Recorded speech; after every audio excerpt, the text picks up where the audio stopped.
back, everyone, to the Legends of Thoriane, where the group left off. They encountered a very engaging, very frustrating, very agonizing, very annoying fight in the replica center. Fighting off tons of different doctors, some that were immediately being born out of this gross living wall, while also coming across these crystals that seem to hold clones of random people. Although some of those people were themselves, and they eventually fought themselves within the fight. The team, even though a couple of them fell, the team managed to bust through all these doctors and clones, defeating them with the magic that they learned, the troglodyte let them have for the fight, being nice enough to let them have that, and also using the highly advanced, weird mechanically arms that seem to operate in this replica center. After this long fight, everybody cooling down, catching their breath, they found a trunk behind a cracked wall with a skull on the front of it and two needles, one coming out of one eye and the other needle coming out of the other eye.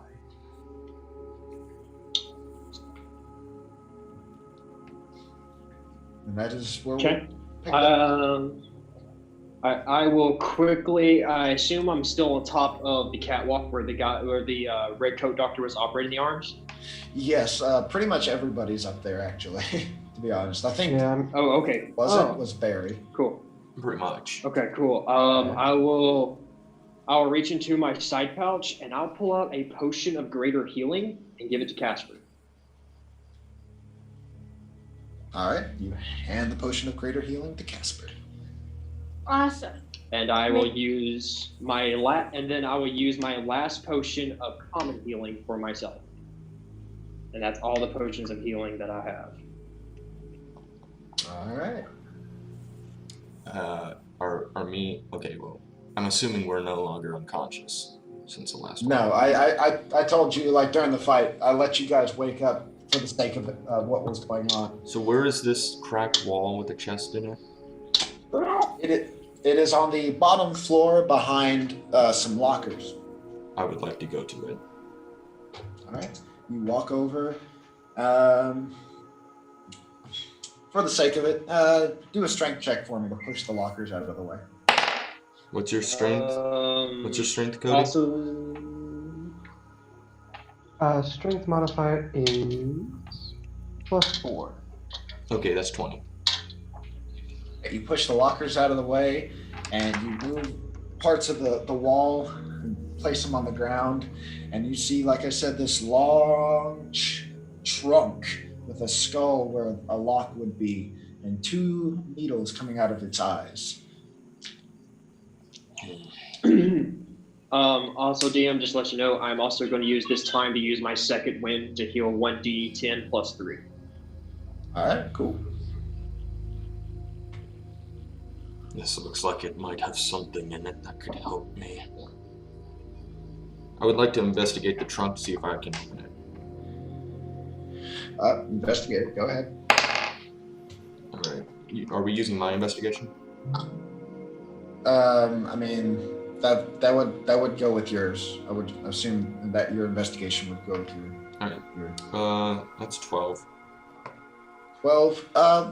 Kind of kneeling down, looking at the trunk and all its sides. You see that there's several odd markings on it. Several more like tinier, like skulls and funny looking designs. And you try to like open it yourself, and as you assumed, you couldn't. It's locked obviously by the skull on the front of it with the two needles. Best guess that you can say is if you want to open this trunk, it has to do with something with the needles coming out of the eyes of the skull. It must require some kind of sacrifice of blood, perhaps. Can I prick my finger on it? Yeah, I'll do it. Which needle do you want to prick your finger on? Let me. Okay. Even for left, odd for right. Left. Left. Alright. You prick your finger on the needle on the left. You take 1 point of damage. 1 point of piercing damage. Wait, how much health was I at by the end of that? Cody? 1. 7. Okay. 7. I would have died from pricking my finger. That would have been hilarious. Just like, poke, oop, here I go. Oh! Anyway, you prick your Ooh, what this poke bit? Dead. Anyways, you poke your finger on the left needle. The skull on the front of the trunk laughs. But it doesn't open.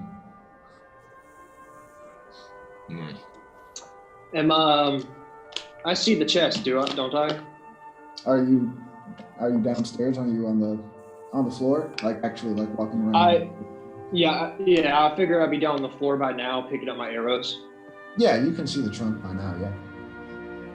And it's familiar to me, correct? Yes. Flynn is the only one that actually knows what this trunk is. Can I look at my finger and see if May it's I- bleeding, by the way? Well, yeah, you can look at your... it does not look like your finger's actually bleeding. May I approach the chest? You can. Right now, Azazel in V's body is currently standing in front of it. Not honk. Pardon me. I do not believe it will work for you, considering that you do not bleed to give the chest an actual sacrifice.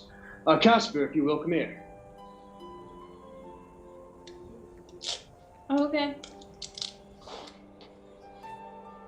It's all for the best, I assume. May I hate the sight of blood anyway. May I see your hand?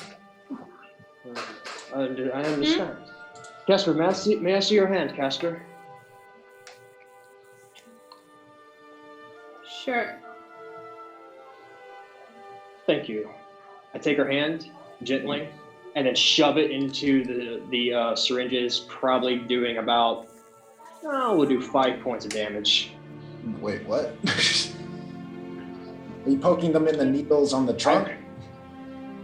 Yeah, take her hand and shove her hand in those needles, doing probably about 5 points of it. What the fuck, Cody? All right.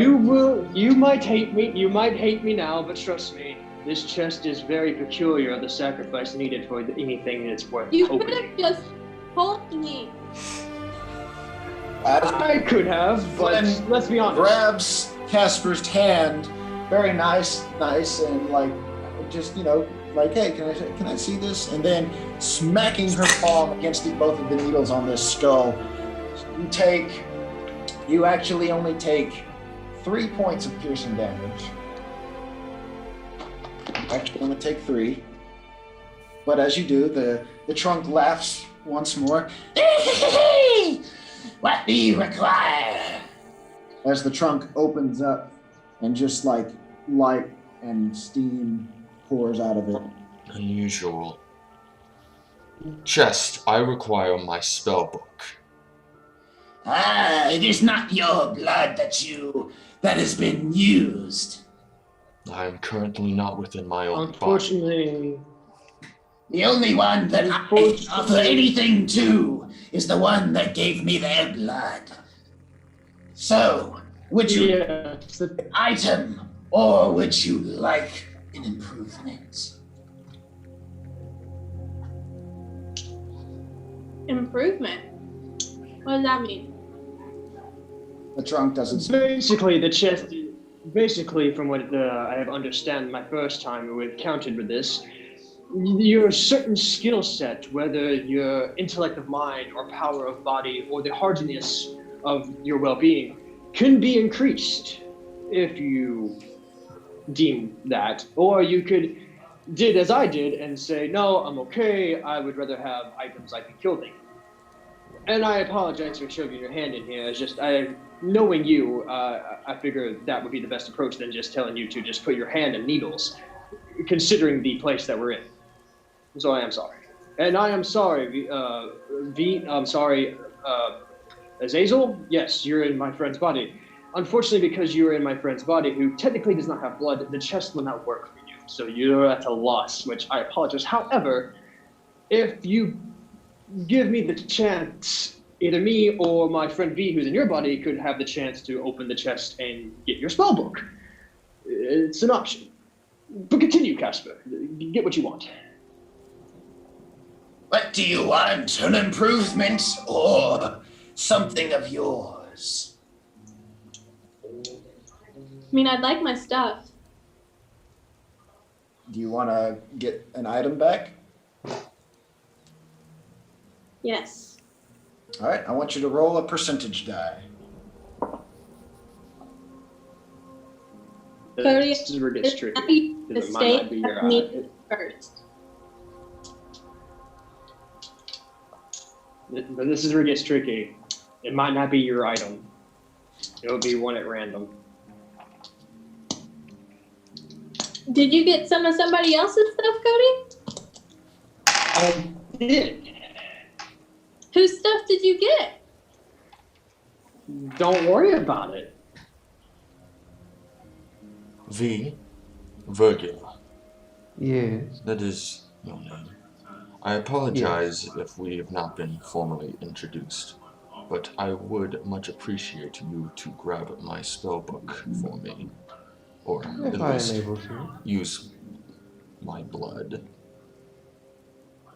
Well, your blood is a stretch, but I can certainly use this body's blood. That's a 60%. You got a 60%. So, what appears in front of you? You see one of your items slowly float up and in front of, like out of the trunk and kind of floating there above it, and it starts rapidly changing to random different items, like things that were in your possession. Changes from a book to a scroll to clothes to a crossbow, just rapidly changing until it stops on what looks to be some alchemist supplies, and it lands it in front of you. And then it slowly starts changing again. Be careful. Be careful. This is where it gets really difficult. If you attempt to have another item, you cannot push it any lower than what you're asking for. For example, because you rolled 60%, if you roll below 60%, the chest will vanish. Yeah. Yeah, we know. That's why I said you really made a mistake having me do this first. Yeah. Considering that I figured it'd be nice. It would be. If you could. I usually get the highest rolls of the group, so having me do it first might have been a mistake. Okay. And the next thing that pops out is your light crossbow. Okay. And then the trunk closes. Okay. I'll approach the trunk at this point, I suppose. Yeah. Yes. We would like to go next. Oh, but no arrows. Okay, thanks. I just kind of looked at her. Oh, I can make you some arrows quite simply. Which needle are you going to prick your finger on? Both. All right, both. You jam your hand into both And of the so needles. should I be the one asking for stuff because it's my blood? Hold on. Tell me what to ask it for, and I will request it.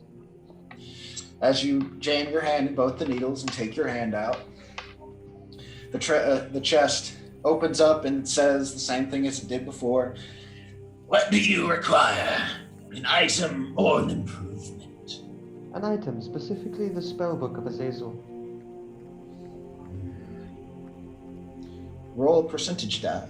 Do you want me to roll? Either one of you can roll. I will. Now he can I roll. rolled a 99.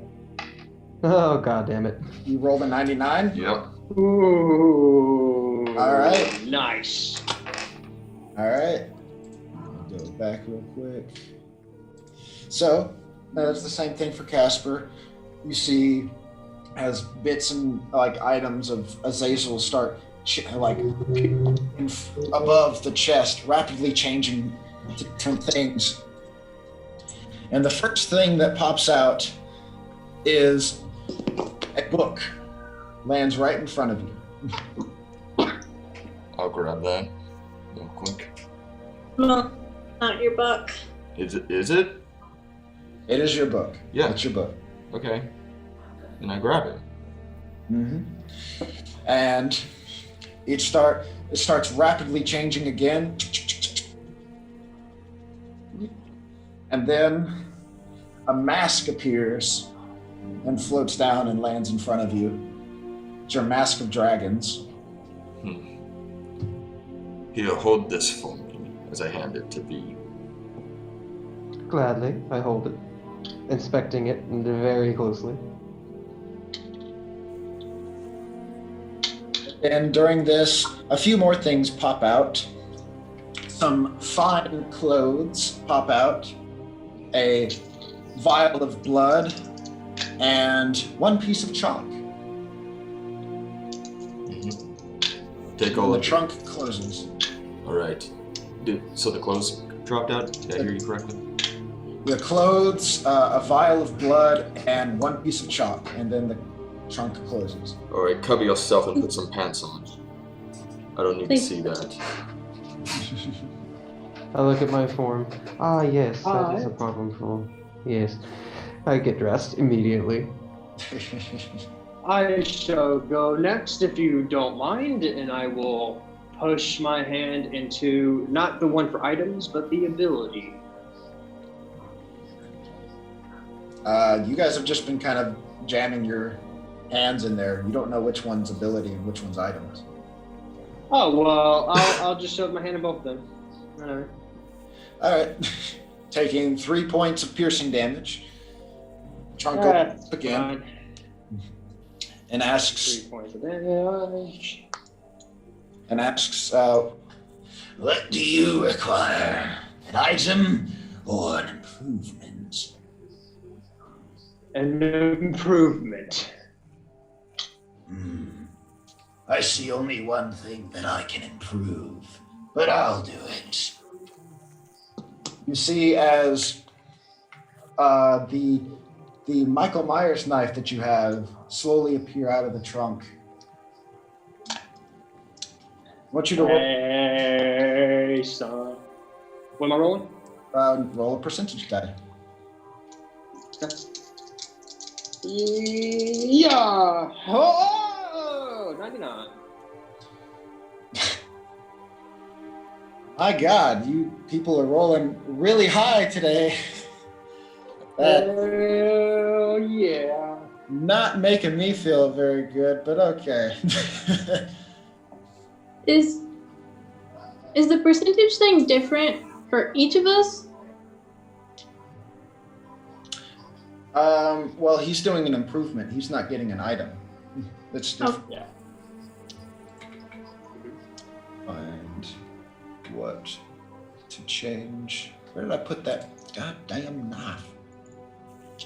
Where did I put my there? It's in my inventory. It's in my inventory, Mr. DM. It's right here.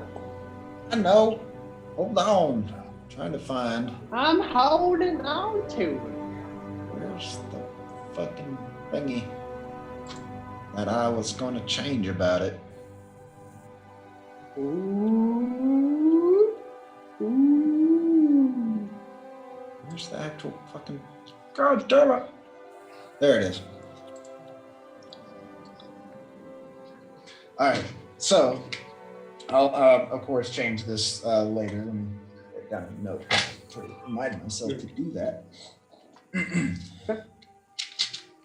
But just to let you guys know, essentially what the trunk can do is he can improve items that you guys get from the laboratory. Yeah. Hell yeah.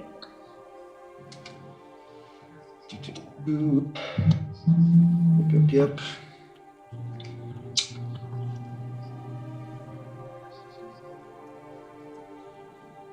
Let's see here. Where?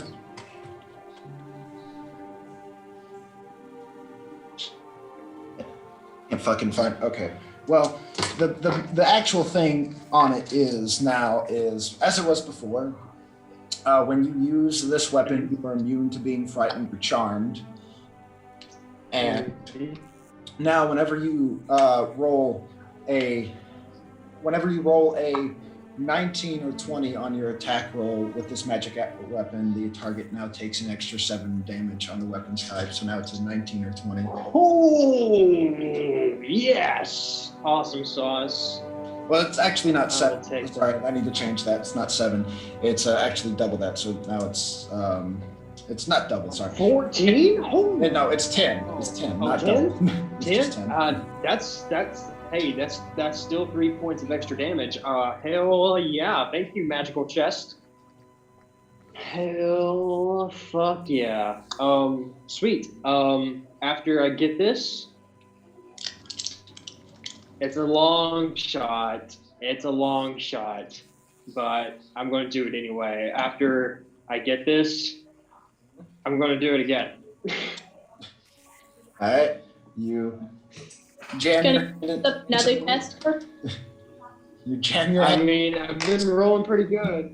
Jam your hand into the needles. You take 3 more points of piercing damage, and then he says the same shtick as before. He asks what you require: an improvement or an item. An item. And this is a long shot, I know, but worst case scenario, it's going to disappear, but there's a chance. Come on. Come on. Shake, shake, shake. Come on. 98. Fuck. The trunk closes, laughs hysterically, and disappears. God damn it. Wanted my bow. Or my boots. Oh well. Win some, you lose some. So, who else's stuff do you have, Cody? I told you. Technically, I have Barry's stuff. I have his crystal dagger and his vicious dagger. And I had his finger of death dagger, but I gave that back to him. I have Barry shit. I thought you. Okay, never mind. Yeah, I have Barry stuff. Well, that sucks for him. Oh, what can you do? What are you guys going to do now? We're going to leave this room unless anyone wants to investigate it further. I'm going to also... No, I'm good. I'm also going to try to see if I can use any of my spells just as a test. Let's see, my spells. You know, I should probably save this so I have the slots for later. Okay, never mind. You guys don't want to investigate the room? Sure, might as well. Did we get the rune out of the doctor's pocket? Not that I know of. Okay, Then I'll go ahead and do that, yeah. Can I go over I toward... will accompany you, V. I wish to talk to you. Are the Guardians of Ithra still in the test tube babies, like, still there? No, they exploded. Okay. Yeah, they exploded. Yeah, You walk either they over to return the- to goop, or we turn them into goop. Any other test tube babies around here? Not that you can see. What'd you roll in your investigation?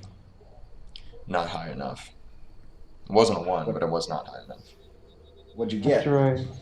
Let me go in my thing here. Investigation. It's just a 4. Yeah, you don't really see anything. After I get through collecting the, whatchamacallit, the glyph, sigil or whatever it is, out of the pocket, can I take a look around the room while Flynn and I are talking? Sure. Roll your investigation. Alright. We're up here on the... A 25. All right. You guys go ahead and have your conversation first. Cool. What is it you wish to Okay. talk about, Flynn? Since we're up here on the catwalk, I assume no one can hear us, right, Dan? I mean, the rest of the group is below the catwalk, essentially, so... Unless you were, like, whispering Okay. each Unless other. you, I guess, roll for stealth because we're like in earshot. You want to whisper it? I'll whisper. Do I do a sleight of hand? Yeah. Ooh, that's good. I mean, it's not great, but that's good. With my sleight of hand, which makes it good. Awesome. +5. That brings it to a 18. Does anybody want to roll perception? Casper, do you want to? I will. My perception's the +0, so got small chance. But I got a 19. All right. You can Alright. conversation. Alright. My friend, now that we have a small moment of hell that we're walking through to talk, I really never got the chance to talk to you. How are you? How are you feeling? Knowing that you are no longer the person that I have traveled with for so long. Even though your heart still does not beat, it's still flesh and blood. This is a new experience and an interesting one to say the least. It may help me improve my kind later down the line. Maybe even give us a semblance of, I don't know, possibly it will help me turn our kind more into the ways of being able to be healed by healing magic, as that is one of the issues I have run across in my travels, that regular healing does not work on me. Mending, however, well, normally it works. I kind of look at the body. Puzzling nonetheless. Besides that, I feel... Yes. No, go continue. I wish to hear your thoughts. Well, besides that, things are a little sharper. Not in the literal sense. More so... It's like if one was wearing armor when they are hit by a hammer, as opposed to the hammer hitting your bare chest. It's interesting for sure. Understood. It's very interesting to me. Just for your well-being, you and me have had many conversations, and our latest one here in this hellhole, you spoke of, you asked me if I thought you were alive. Yeah. And I've always thought you were to be alive, no matter what flows through your veins. You are still a living creature, a person to me. But I understand you have your own thoughts and feelings about this, and I was concerned. I can't understand the feelings, but perhaps maybe now that, due to the circumstances that we're in, now that you are flesh and blood, if you're willing to give it back. Of course I want my body back. What kind of absurd question is that? I know, and I apologize. It's just, I worry for everyone else's being. You all saw how I was when I was in this place. I was not in my right mind. I went feral like a wild animal trapped in a cage until I was able to find composure with myself again. Thanks to you and the rest of, I guess, friends I could call them now. At the Most of very them, I'm least, not sure, everyone but is teammates. At the very least. You, though, I consider my friend. But thank back to it, I do have something I wish to ask of you. Yes. If I die in this place and I do not make it out, Delete my web history. please travel to the forest of Dirkwood. There you will find a white elk. She is a druid. Her name is Selena. Just tell her what happened. And second of all, if she asks what happened to my body, tell her it plummeted into an abyss. Tell her it was unable to be recovered. Anything. But if you are able to recover my body, if it will help you, use my body for your research, that maybe one day it could be your vessel in return. And I pat him on the shoulder and nod, and I walk back down, light my pipe to leave the room. You see an unnerving grin as you turn to walk away. All right. Oh, I get to study him if he dies, huh? Maybe I should make that a little bit faster. Whoops! So my knife went into your throat. Oops. He was running and he slipped and he fell right on the serial killer knife. What a shame. Let's go ahead and make another session because this one's about to end in less than a minute. So. Oh, you're right. All right. Does anyone want to host? Does anyone else want to host it or me? So. Just go You ahead. go ahead. It doesn't really matter.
Yearly membership.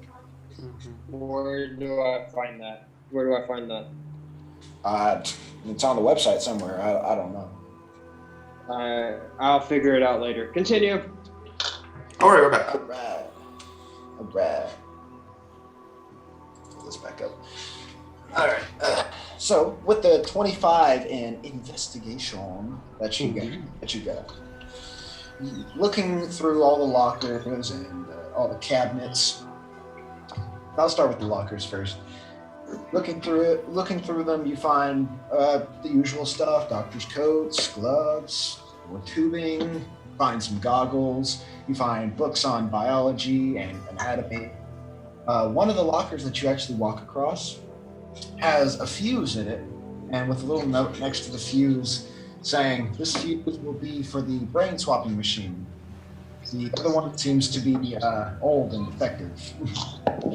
So why put? Another locker you walk by and open. Let's see here. Yes. Has some notes on some of the special patients that were in this room and possibly how to replicate them perfectly, along with some of the other, along with some other patients. Justin's about to join. No, she's here. Justin. No, Justin. I heard Destin. Okay, sorry. So what are the notes about? Like what specific peoples? The notes refer to the characters that were in the crystals, essentially you guys and the Guardians of Ithra that were in the crystals in the corner of the room. And it's a lot of notes on the guys' like physical shape and what you guys seem to like really basic doctor notes is just like, oh, this is their skin tone, this is how long their fingers are, this is the shape of their elbow, this is the kind of skeletal structure that they have. Dick sizes. A lot of notes on this one for some reason. Those are on there. I mean, it's perfect notes on everybody that's in the group and and things about them. Can I have the notes on myself, please? You walk up to V? Sure.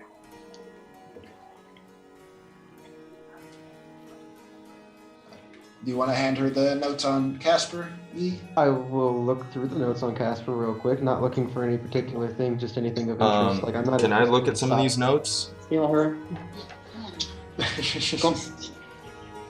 I'm not looking for like sizes or anything like that. I'm looking Do I see for, like, Virgula's notes? There is no Virgula note. Okay. Do I see my own notes?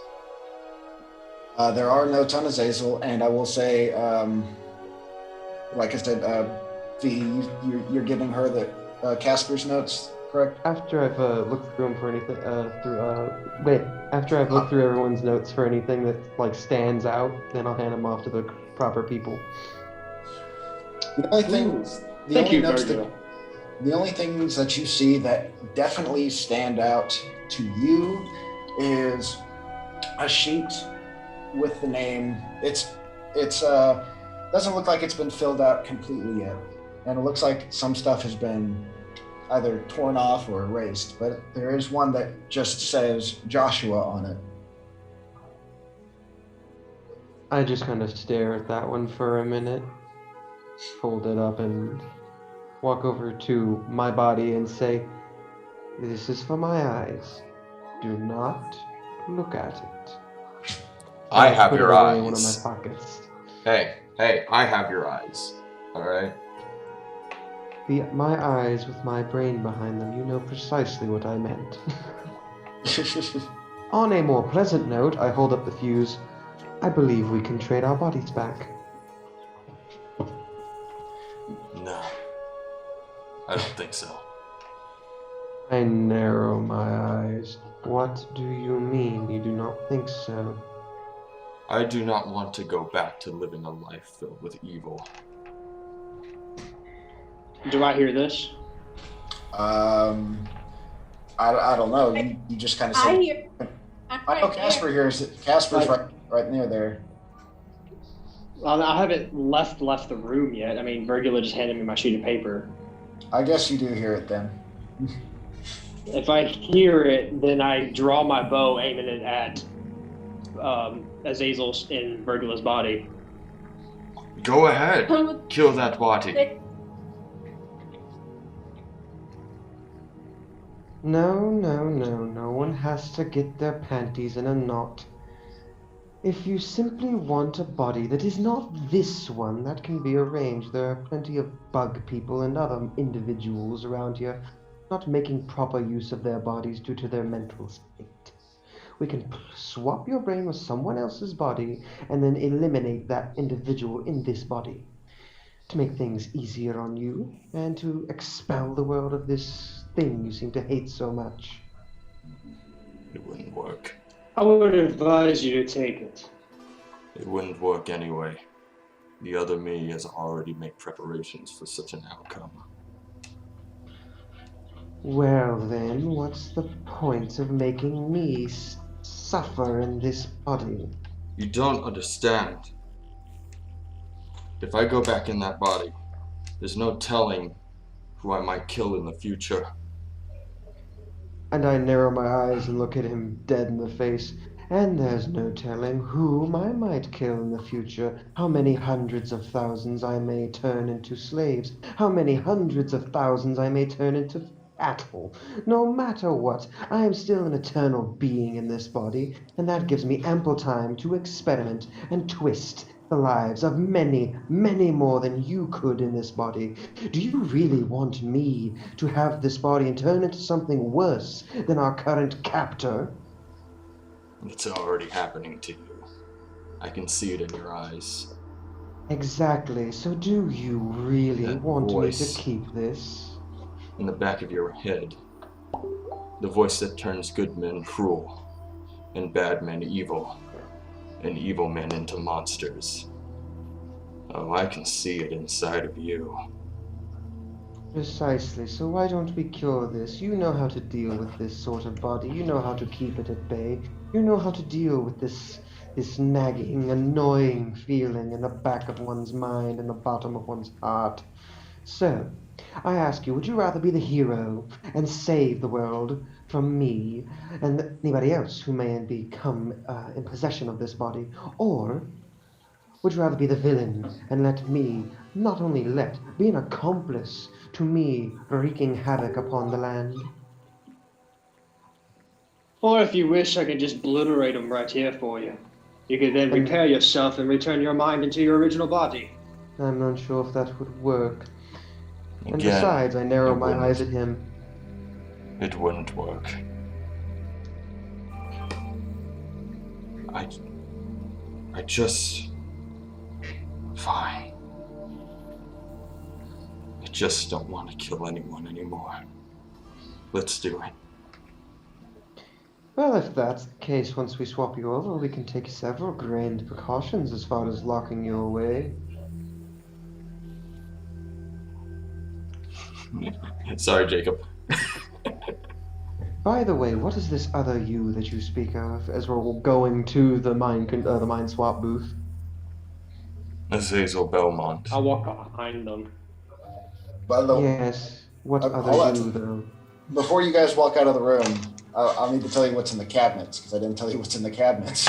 You're right, I'm sorry. Continue. Yep, go ahead. That was so good. That was so good, though. Oh my god, that was intense. Ah, Jesus Christ. so good. I can be in. Aren't you guys glad I'm not playing an evil character, like, legitimately? Mhm. No, I was fully I was How do fully we know you're expecting not? you to How do say we know you're that. not? Oh, I'm aware, but, How do we know like... you're not? Justin, you just missed an intense Did you moment. miss it? Yeah, V warned that Azazel better give him his body back, or else he might become worse than the troglodyte. Oh, he's not here yet. His still audio is connecting.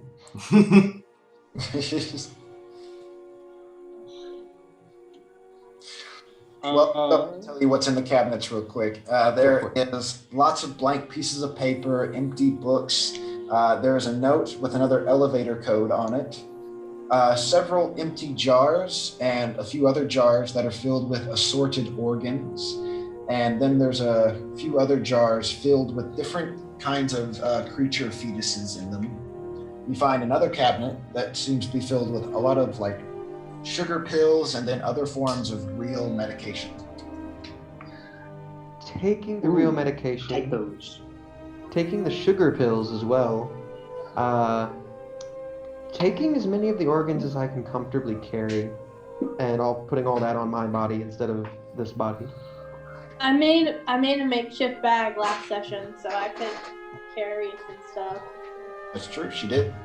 She put her I little also, in there. Barry, there you are. Barry. Hey, what's up? What were you saying, Casper? I was saying, can I take the books on biology and anatomy that you were talking about earlier? Yeah, sure, you can take those. I will also say one of the things that you find kind of as a bookmark in one of the biology books seems to just be a sheet of paper with 3 questions on them. One it says, "What is your name? Where are you from? And what is the last thing you remember?" Just a piece of paper. That brings back feelings. Anyway, Barry Bones, there you are. I wonder where you ran off to. May I talk to you for a moment? Sure. Quick out of character. Justin, you just missed me threatening to become worse than the troglodyte if I don't get my body back. Yeah, that vampire blood is fucking with him. Oh, okay. It Cool. was a moment. It was super intense. It was great. It was awesome. It was just as good as the speech that Silver gave to Jonathan used. It was intense. It was holy shit. Anyway, I'm good at long-winded speeches. it's good. Good shit. Good shit. Barry, I understand that your predicament, your creature, isn't my forte, nor my taste. To be honest, if we were in different circumstances, I probably would have tried to kill you multiple times. I'm trying to be as honest and friendly as possible, knowing that we are a team in this hellhole and we need to work together in order to get out and complete whatever task that we need to do here. But in order to do that, I did give you your dagger that I took off your body back. I was waiting for an appropriate time, and I figured, why not now? And I pull out of my my quiver of holding the crystal dagger and the vicious dagger, and I hand them to Barry, and I will remove those from my equipment list. I pick them up and say, appreciate these daggers. Where do they come from? Well, if you're attuned to, are you attuned to your death touch dagger? If you are, then you have all your memories back from what I'm not. I haven't had the time. I haven't. No, been... here's the thing. He hasn't had the time to attune to it, and he only gets the memories back of when he dies. He doesn't remember getting the crystal dagger and the vicious dagger. Okay. The memories will come back to you in time, hopefully. Regardless, they were once yours, and they are yours again. All right. I appreciate it for you holding my stuff. Of course. By the way, I'm trying to be as friendly as possible. Most of the team that we are, let's be honest, most of you all hate me. And I understand that, especially when I first entered this place, I was more than a caged animal trying to kill everything I've seen, and was more of a nuisance than help. And I'm trying to rectify that and help us get out of this place. Do you need healing? I can perhaps help you with this. I do need healing. You can't heal Of him. course. I can if I touch him and sacrifice my HP to him. That is technically true. I've let that happen before. Yep. If so, I will cast at first level Cure Wounds. I was forgetting. So instead of me taking it, technically I will touch myself, but it will transfer to Barry. Barry, you heal for 10 points of healing. And my HP stays the same. My current HP stays the same. You just take my Cure Wounds stuff. Hell yeah. Appreciate it. Of course. Well, team. Good. I'm glad you do. Well, team, shall we switch you two back to your normal states and then try to destroy whatever this monstrosity of creature lies before us to destroy him, hopefully. And I have a big smile ear to ear. I do not have a big smile. He's looking very depressed right now. I look to you and continue our conversation as we're walking to the booths. Who is this other you that you speak of? Do you mean this body? I wasn't always a monster. I had a No, life. I expect not. Most monsters aren't born. There are a few exceptions, but... May I ask you something? I stop and turn. Do you remember all the precautions you've taken in this thorn? I've lived a very long time. I've done a lot of things in my life. Yes, but do you know of the ways that you could stop yourself?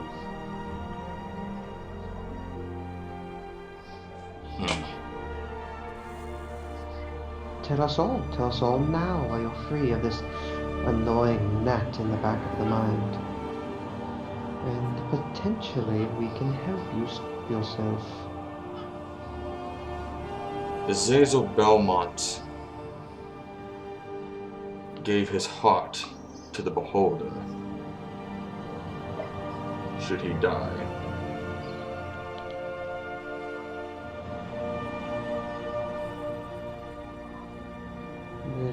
Interesting. But he also has clones in distant lands and other countries. But the clones will not occur unless the life force of the first is gone, correct? Correct. Interesting.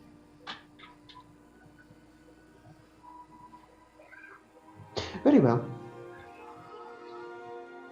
I just proceed to walk towards the area. Alright. I do too. And as you guys are, and go ahead. Just go ahead. Not important. okay. All right. As you guys leave the replica center and exit through that L-shaped hallway and back into the ginormous surgical chambers, making your way back across to the other side. As you're walking by, I want one of you guys to do a perception check for me. No. I shall roll for perception.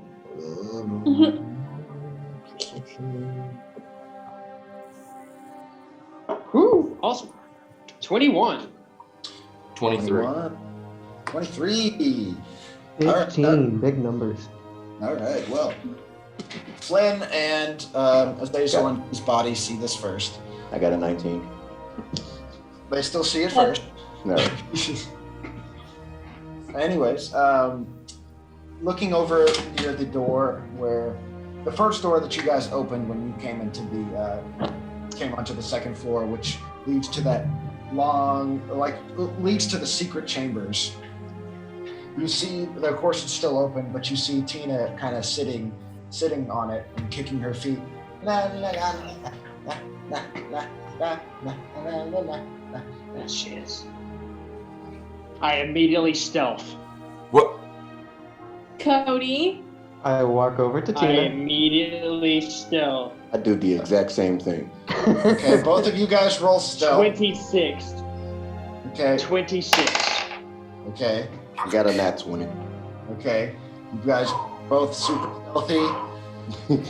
V in Azazel's body starts walking over to Tina. Yeah. I notch an arrow and I unleash it towards Tina before he even gets close enough to her. You're shooting her? Hell fuck yes. All right. Roll to see if you hit her. Cody. 25 to hit. All right, you hit her. As you shoot this arrow. Is this a surprise attack? Does this count as a surprise attack? Yeah, you're surprising her. As you shoot this arrow, it goes right through her arm. V, you see this since you're walking towards her. You see a giant burst of blood shoot out of her arm, and she almost falls down into the deep, dark abyss. She grabs the door frame and starts hanging onto the door frame. Help! Azazel is going to immediately run over to try and grab her. Yeah, I'm just gonna kind That of. is. I'm gonna attempt to pick her, help her.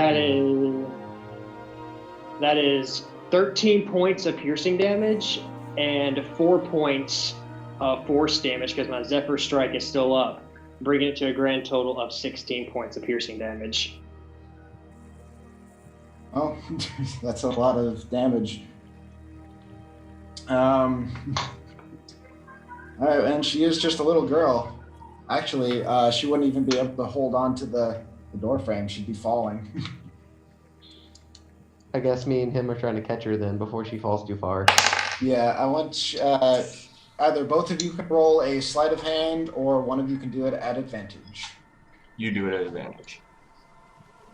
All right. What's my modifier? Would it be my sleight of hand or yours? I assume yours because it's your hands. It's +2. Right, 13. 13. Can, Huh? What'd you say, Gasper? can I? Can you what? Sorry. Try to help? Yeah, you can try to help. That's a very low roll. I got a 7 Indeed. for sleight of hand. All right. As V runs over to try to... V and Azazel both running over to help her. Casper, with those motherly instincts, kick in a lot faster. She bolts past them and grabs onto Tina before she falls. She grabs onto Tina. Tina seems to be unconscious. What are you all doing? You pull her out. Let her fall. Let her die. Can I see Flynn now? Why would y'all trust a creature in such a hellhole like this? She's So, Azazel then casts Magic Missile on Flynn. All right. Casting Magic Missile on Flynn. Are we gonna do this? Level All 1. right, we're gonna do this. Yeah. As this happens, I just Do kind of pick up the damage. girl and walk off to the side and be, don't destroy my body. Casper's holding Tina. After. Okay. Is she 0 hit points right now? Yeah. Okay, I'm going to cast Spare the Dying, and that might work.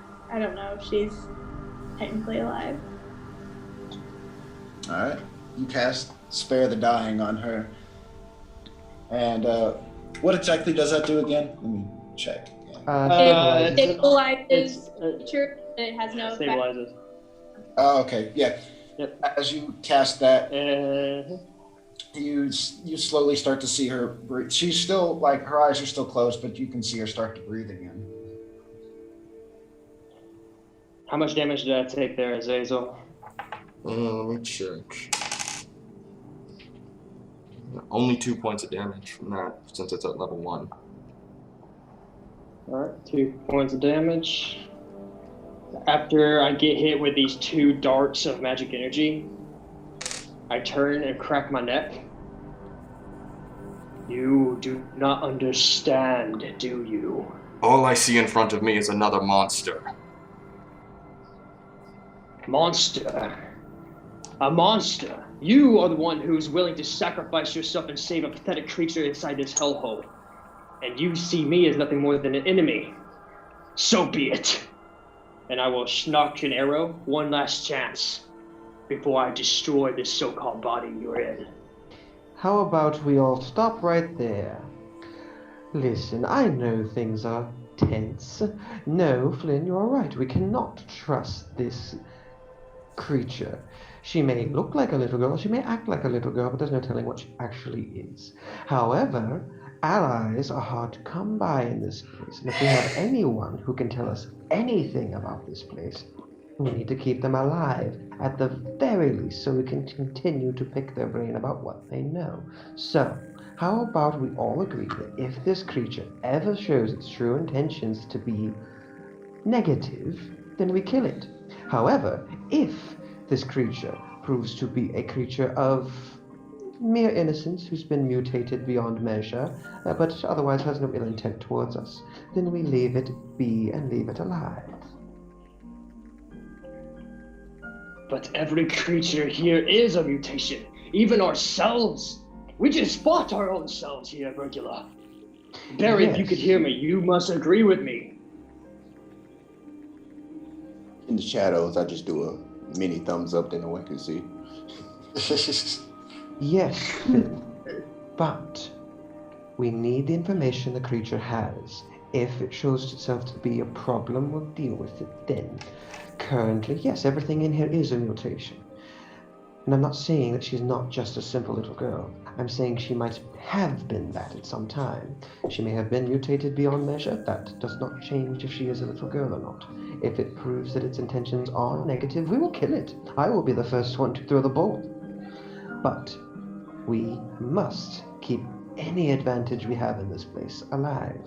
From the shadows, I call first. We dibs. have no advantage. I walk over Don't you all over see Tina this? and I We try to help her. have no advantage. Okay. I'm still holding her. Yeah, I'm coming over there to help her. That's my point, Flynn. If we kill this creature, we'll have even less. We'll have even... With this creature, we have something that can talk to the inmates around. We have someone who knows the layout, someone who can guide us, someone who might know what's around the next corner, as opposed to us blindly stumbling into it. That is not an advantage, no, but it is a lack of a disadvantage. And I would very much prefer that. I did a 17 on medicine check. 17. You can tell the arrow has not only, it is completely gone through her shoulder. So, and it seems to have fractured her, part of her, it seems to have fractured her, most of her shoulder bones. Does she look like she's dying? She's breathing. Spare the dying. I can't spare the dying. Yeah, she's not dying anymore, but she is in very terrible condition otherwise. I'm gonna try and with my operate on bow her to stop the bleeding.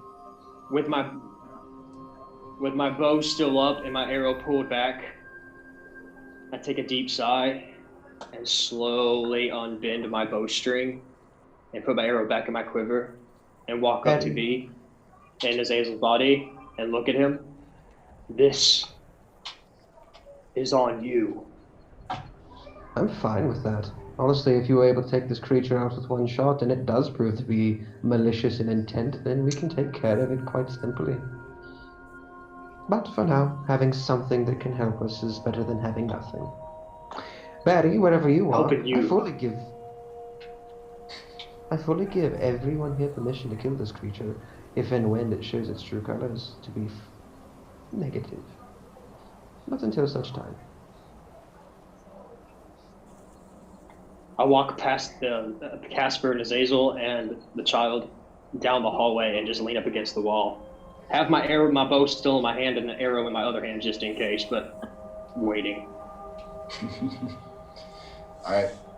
You managed to, you put up a cloth to her wound. You managed to stop the bleeding. Are you going to try to do something about the arrow in her shoulder? Yeah, I'm gonna break off the tip, pull it out, and cover up with the cloth. Okay, yeah. With that 17, I'll say you did. You managed to do so. She's breathing, and she seems as though she now has a fever, but she's alive. She's alive to say the least, and her the bleeding has, of course, slowed down since you put the cloth around her. Well, Azazel is going to start almost crying as he's trying to save her life. I come over and pat you on the back and say, there, no tears. After all, she'll be much easier to keep track of now that she's unconscious. He's gonna give you like a death look.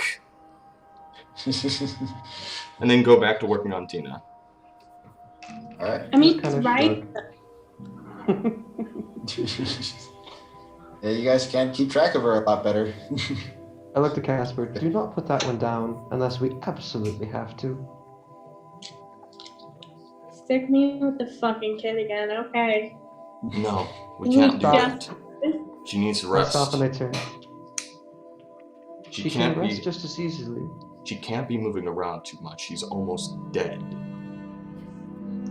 She needs someone to sleep.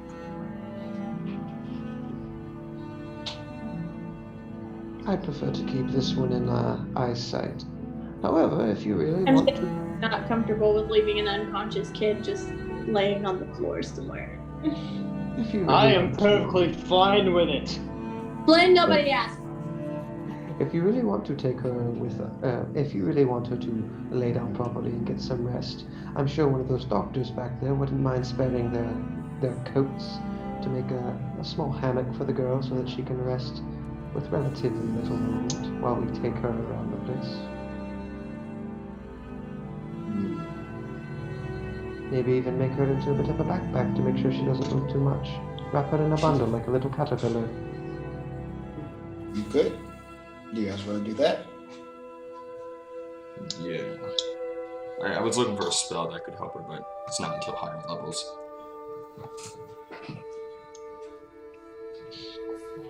Yeah, I'll go back and get one of the doctor coats and turn her into a little caterpillar bundle. Yes, now she will not be moving at all. Alright. So I will say I'll go ahead and say you just go ahead and do that. You make her into a little caterpillar backpack. Who's gonna put her on their back? Nose goes. I offer her Oh, up. carry the child. Right, I offer up to. I'll do it. I offer up to Casper. And I just kind of go. Either you'll keep track of her, or Finn or Barry will try to keep track of her, or Azazel or I will try to keep track of her and then inevitably have to put her down. I don't trust any of you with a child. This is. God damn it, you guys! I didn't want this one. You shouldn't have let her die then. Yeah, you should have just let her die. Obviously, you don't know where I'm at. Oh, then.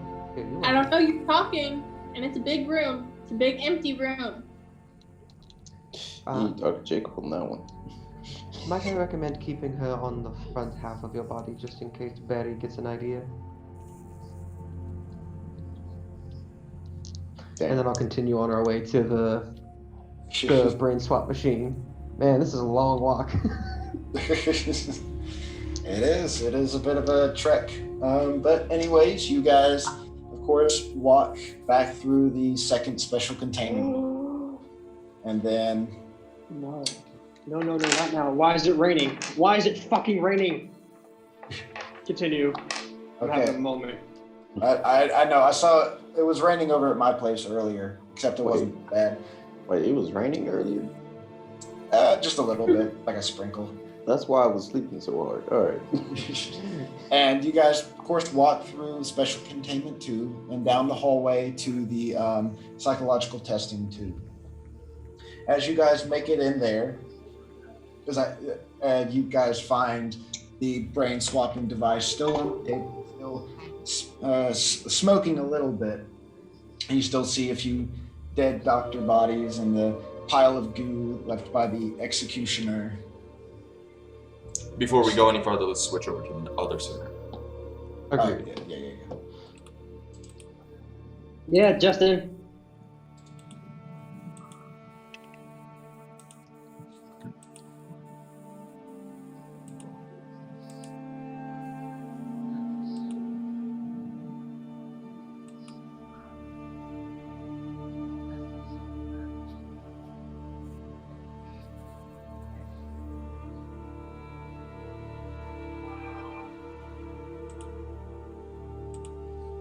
Alright, you're there.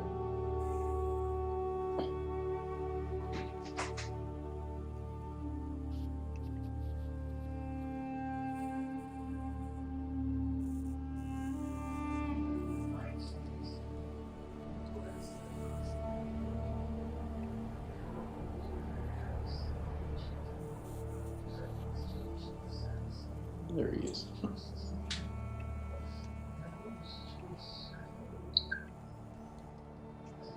Everyone's back. We are back. Yeah. With unlimited time now. Yes. So now, once you guys, again, make it back to the psychological tube, one of the first things you guys see as you guys kind of like spread about and just kind of look around the room, and of course the V and the Sayers will go back to the brain swapping device. You do notice that the leather claw that was in one of the podium stands is no longer there. Fuck. Well, that'll be fun. I look back to the cocooned girl and I say, you know, when she wakes up, let's try to convince her to stay in that fucking thing. After all, she has to let her bones mend. She can't move. It's true. You're welcome. Fuck you. He has a point. He has a solid point. This You is know, what none of you. probably that's what you need. That's probably what you need.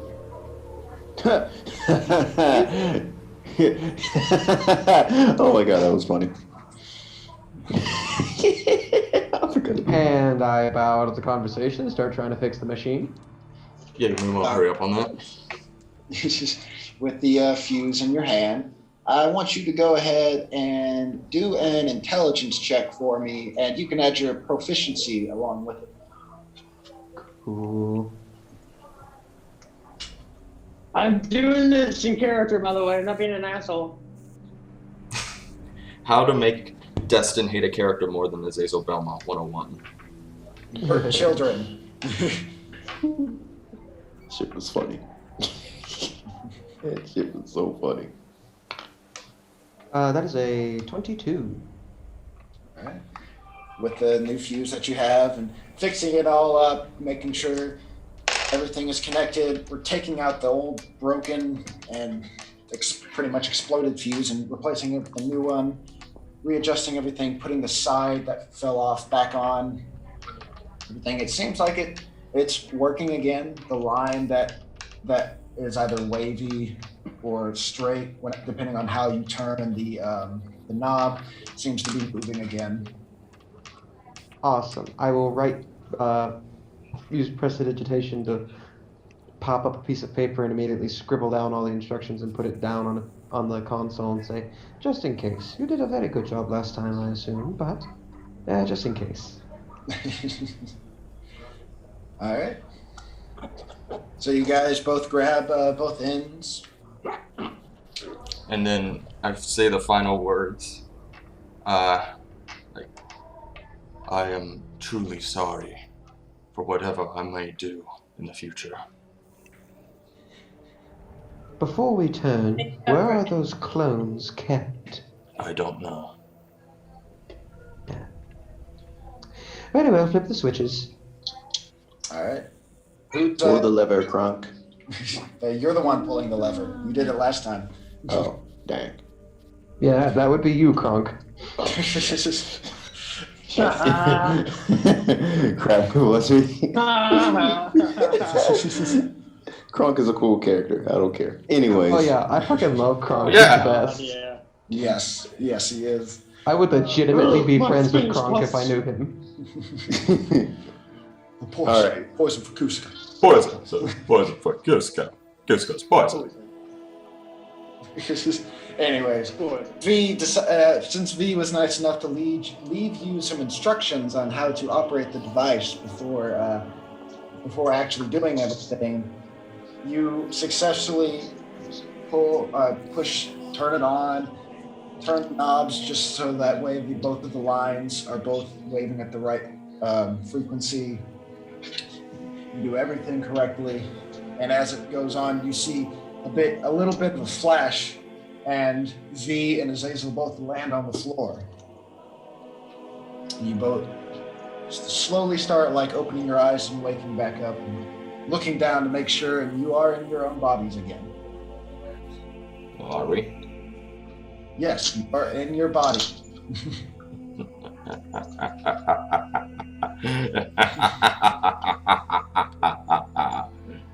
Oh, Stand up. Well, that's not unsettling at all. I'd hope you don't ignore that. All right. Yes, Oh. quite. We got crazy Batman back. You there? Big. Good to have you back in your body.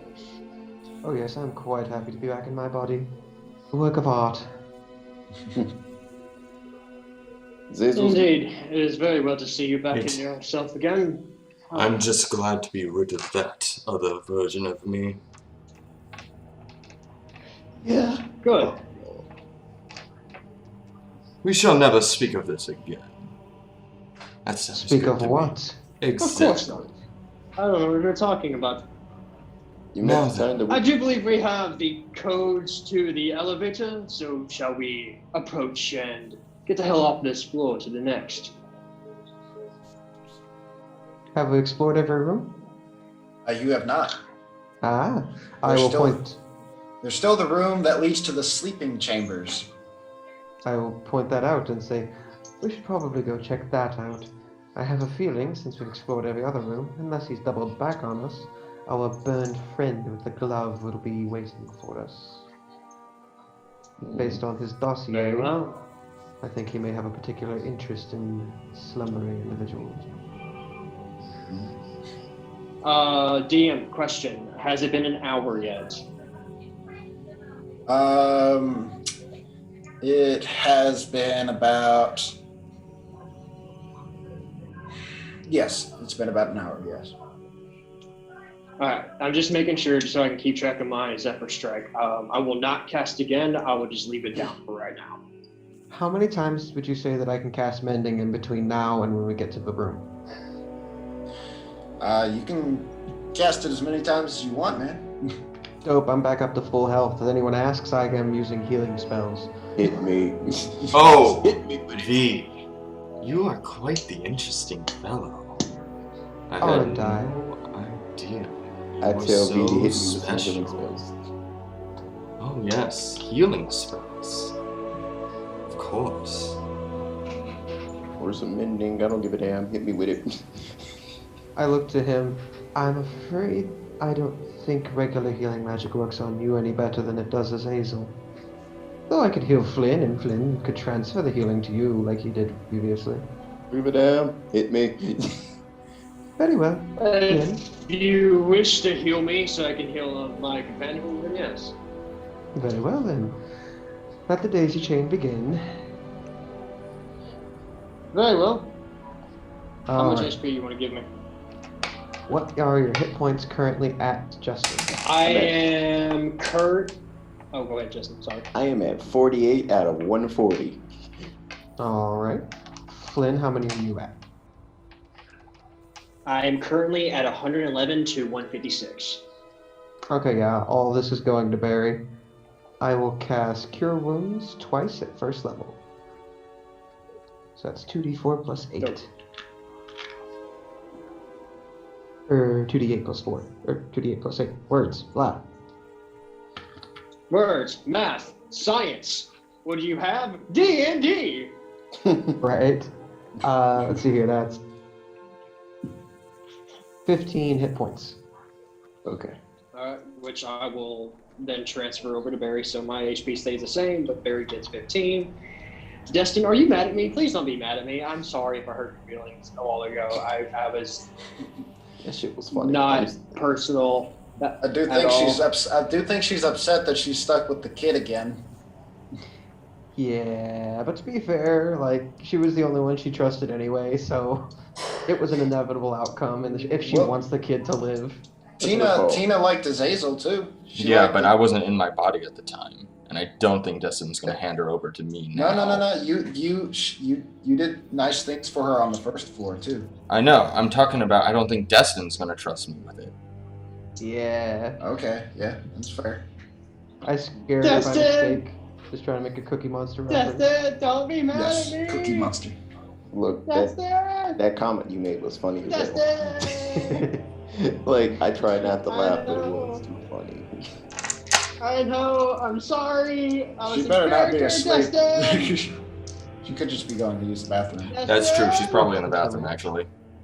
Yeah. I've been muted this whole time. Oh. There Yep. you go. Didn't even realize. Gotta look out for that little red mic. Destin, please don't be mad at me. I'm sorry. I forgot that I was eating. That's why I muted myself. I was doing the exact same thing a few minutes ago. Angrily eating. No. Where are you guys going to next? To The the sleeping sleeping chambers. All Stealthily Go if to the sleeping possible. chamber. Oh, I can stealthily do it. Can I stealth? Before we walk do around? that, Yeah, let's send Barry ahead as a scout, just to make sure we know what the fuck's going on before we go in. Barry I and Flynn. Yeah, for real. I was going to ask the DM. DM, can I spend the next minute using my feature and trait as a rogue to camouflage myself to give me an additional +10 to my stealth roll? Sure. Oh, we're stealthing away. Sweet. Stealthing. Hey, Nice. guys, Yeah. Yeah. Yes. I'm at 16 hit points right now, so I will pass you 2 greater healing potions. Cool. I got a 28. No, Alright. I lied. I got It was a- 28. I got a 32. 32 and a 28. You guys are uber stealth. So Destin, do you want me to roll the hit points for you, or do you want to roll them? I got it. Okay, 44 plus 4 each. All right. So Flynn and Barry, as everyone exits the psychological testing and the special containment 2, Barry and Flynn are the only ones that actually walk up to the door that leads to the sleeping chamber. And as I stated when you guys first came to this room, it is very different from the rest of the doors. There's no actual knob or any handle on the door. There is one of those eyes on the very top of it.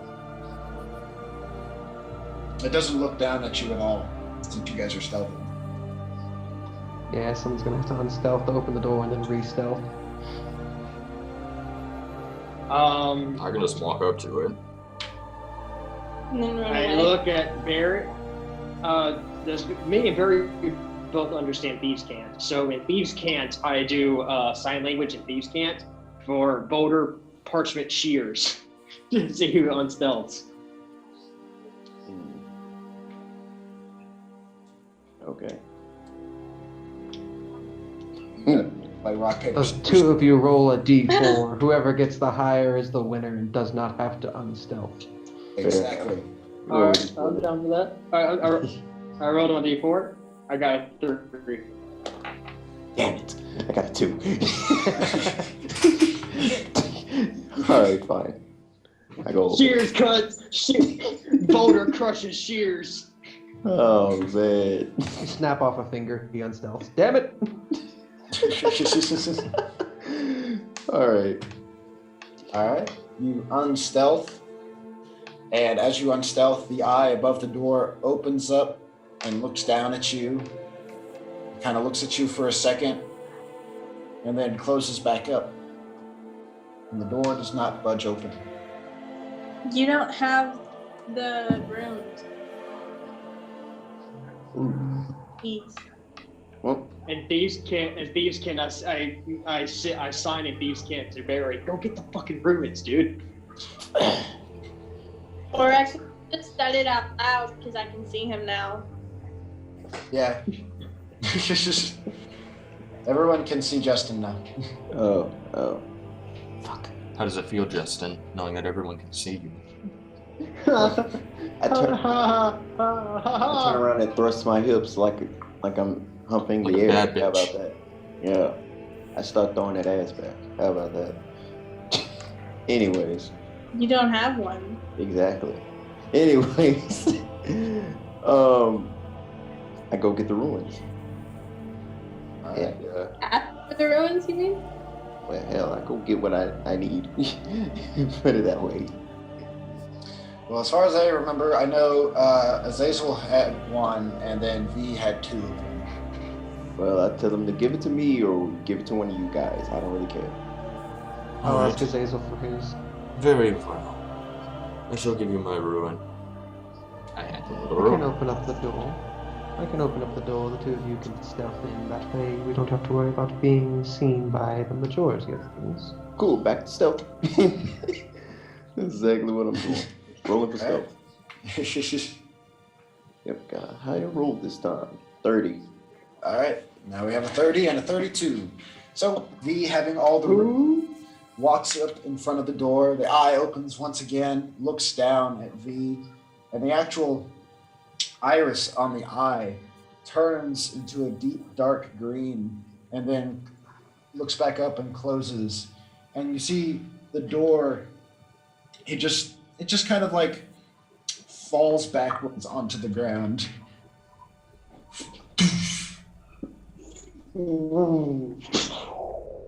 Don't like that. Looking down this hallway, I use. Is there dust and stuff? Is there like a bunch of dust and stuff that came up from it? yes. Alright, I will take advantage of this dust with my 32 stealth and kind of slowly crouch and kind of duck into the room, using it for cover. It's a hallway. Yeah, I know it's a hallway, but there's things there are brown things in the hallway, but I'm using the dust to my advantage. Genius. I'll follow behind. All right, Barry and Flynn both walking down this incredibly crooked-looking hallway, jumping from tiny corner to tiny corner, walking through all this dust. You come across another door that looks similar to the one that you already opened, with a closed eye on top of it. And to the side of the door seems to be a very familiar looking statue. It seems to be. All right, your go. I signed that, and thieves can't. All right, your go. What do you mean, my go? That's not how this works. Boulder, parchment, shears. I walk over and open the door. You walk past Flynn and Barry that are rapidly doing random sign languages towards each other very angrily. And you walk in front of the door, the eye opens up, looks down at you. Once again, the iris turns green and then closes. And the door does the same thing as the last one. It just falls backwards. Once again, I will use the dust of the doorway hitting the ground and the rubble to use to my advantage. Do the exact same thing. I'll duck immediately behind the statue to make sure, like, while the dust is up, to maybe help them get in there without being seen. All right. So you guys walking in there then? Yeah. Going in there. Yeah.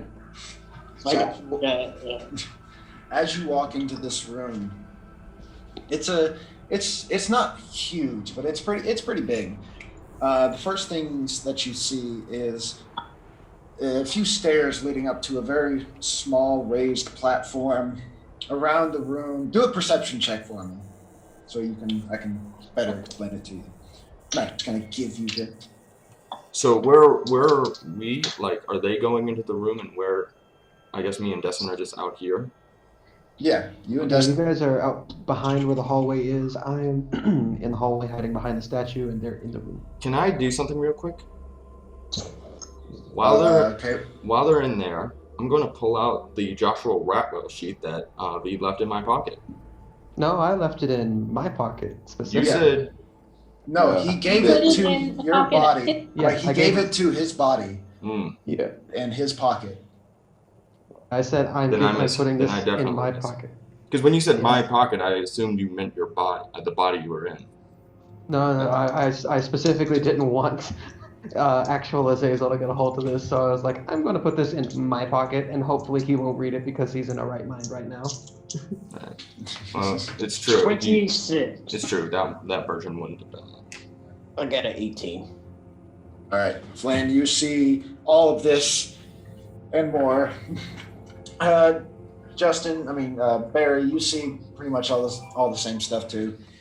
Looking around the room, you see several different like candles and candle stands, and you see podiums, you see chairs, you see long bookshelves, and in the middle of the room, you see what looks to be a giant circle of candles, and on this platform that with a few stairs leading up, you see 3 ginormous looking coffins. Awesome sauce. I have an idea.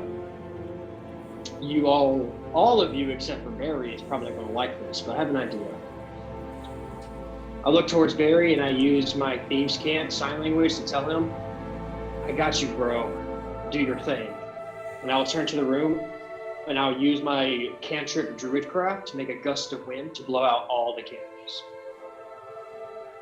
All right. You blow out all the candles. The room grows very dim, very dark.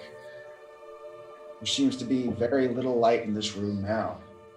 Can't really see anything. Especially you, Flynn. You're having a very hard time seeing this since you don't really have dark vision. Oh, I know. Yeah, I know I don't have dark vision, but in the back of my mind as Flynn, I know that Virgula has the ability to use prestidigitation to make lights again to flirt the candles if we need to. But in this moment, I know Barry has dark vision, which will give him even more stealthy advantage to go the fuck up in there and kick ass. So go have at it, Barry. I got your back. All right.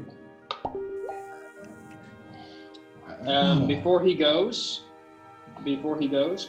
I will also use Druidcraft to make a very potent flower, one that I'm very familiar with that has a large scent on it, and kind of drift it off to him, and see, and that way I'll be able to probably smell it if possible when I'm within certain radius of him.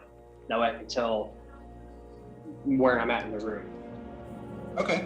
In fact, I'll go ahead and do that, and because it's a cantrip, I'll go ahead and, as he's walking and doing what he needs to be doing, while he's doing all that, I'll be crafting flowers with the same potent smell all through the room to kind of help me guide my way through here.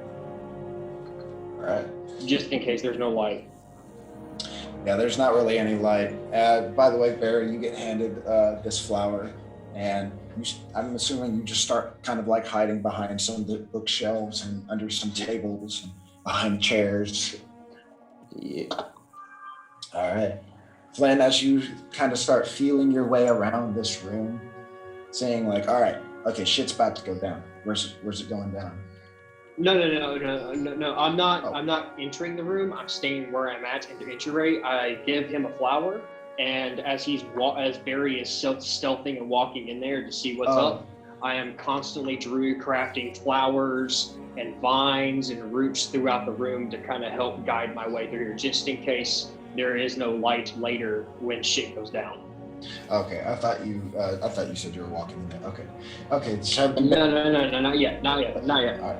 So you're walking through there, Barry. Where do you want to go in the room? Because, like I said, there's those 3 large coffins. There's bookshelves. There's a lot of candles now. Bookshelf will be fine. All right. You walk up to one of the bookshelves. Walking up to one of the bookshelves, I'll just go ahead and tell you, some of the books that you see on the first shelf that's within eye level, you see lots of books that seem to be about religion, different types of religion. Religion. All right. I just look at him and be like, okay, religion it is, but I'm just gonna stay hidden so I won't get murdered. All right. Staying hidden behind one of the bookshelves. Mm-hmm.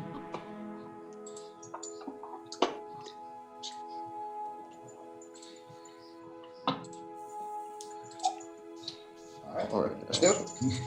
I don't trust it. Should I throw a book over there in one of the coffins? Yeah, you can if you want to. I'm doing that then. Throwing a book in one of the coffins. All right. You pick the book off the shelf and you chuck it towards one of the coffins. It kind of just flaps on its way there, just like, and like lands on one of the coffins and then slides off. All right. I'm gonna go hide somewhere else. Where are you gonna hide? And you said there was chairs and stuff to hide. Yeah, there's a couple chairs. Yeah, I'm gonna hide behind one of those chairs. All right, I will put you behind the chair. Bada bing, bada boom. You are now behind a chair. Thank you. Okie dokie. I don't know what to do now. Should I just open the coffin? No. Okay. We're going to have to fight these things regardless, probably. I mean, investigate the room if you want, but you do whatever you feel, bro. I have given you the perfect stealthing room. I know. Stealth all you want. I mean, know. if you want to start the boss fight by yourself, that's your business, but it's going to take us at least a whole round to get there. If you do. Not me. I can stand right where I'm at and hit one. I'm not in the room, so I don't have anything to say. Okay. Well, What else do I see? Jacob. You can do it. You can do an investigation check. All right. Hell yeah. I got a 19. 19. Looking around the room, much harder and really like narrowing down, you do come across the back to the room where you found that long, like big circle of candles. Mm-hmm. Looking at it, you can see that there is a lot of like blood spread about in this circle, and it seems like within this circle, it seems like the blood makes a star shape. And then, looking like at the lines of the circle, you can see that it looks like the stones here could possibly rotate and upwards or downwards. And making your way kind of across the other side of the room, you do find what looks to be an odd-shaped stone within the wall.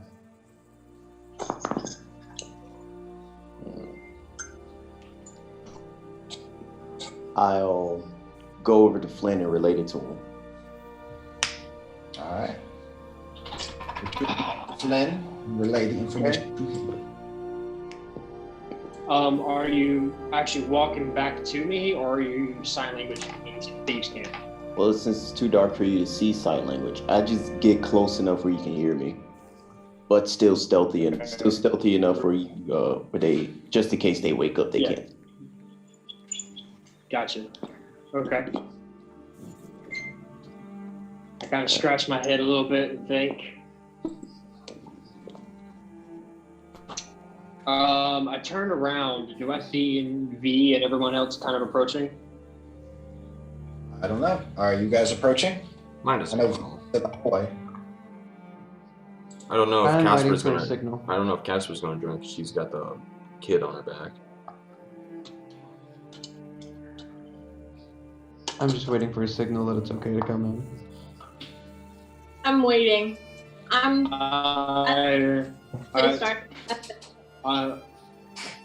Okay. I will then druidcraft a yellow flower that is a luminescent flower that you can find in the Darkwood Forest, and I will druidcraft it, then I'll use my druidcraft again to make a gust of wind to kind of blow it towards their direction. Cool. I'll announce to everybody who's waiting outside the hallway. It's alright to come in, apparently. Though, of course, it won't stay that way. And I'll start walking in myself. No! It's not... No. Green is good. Red's bad. Yellow's cautious. Okay, in that case I'll say, but be stealthy about it. About to get us all murdered. Just walking in there. Ba-dum. Yes. Handing my book. Of course, here you are. Right. All of you guys walk through Crooked Hallway, walking past the very familiar statue that you've come across a few times before in the laboratory, and make your way into this very, very dark room. You said that the door fell, right? Yeah, it kind of just fell onto the floor. Made a big thud noise. Okay, before I go in there, can I check the doorway for like signs of like a door that could come down or close behind us? Sure, you can do an investigation. Because I feel like we're still going to get trapped in the room even though the door fell. Might as well be aware of it. Oh, as a note, I have my turret swap shoulders from Azazel's body to my body. Of course. Then investigation. The 19. 19. Looking at the actual door frames and where the doors once stood, it doesn't look like anything would like fall or like rise up to keep you guys from going in or leaving. What about an Arcana check? Can I do that? You can do an Arcana check. Cool. That is a 24. You do sense a very good amount of magic, specifically coming from the door itself that landed on the floor. It seems as though this door does have the ability to somewhat move, like return to its original position. There you go. That's an issue. Guess who doesn't have spell Cass- magic? Casper, would you mind sitting this one out? What? We need her.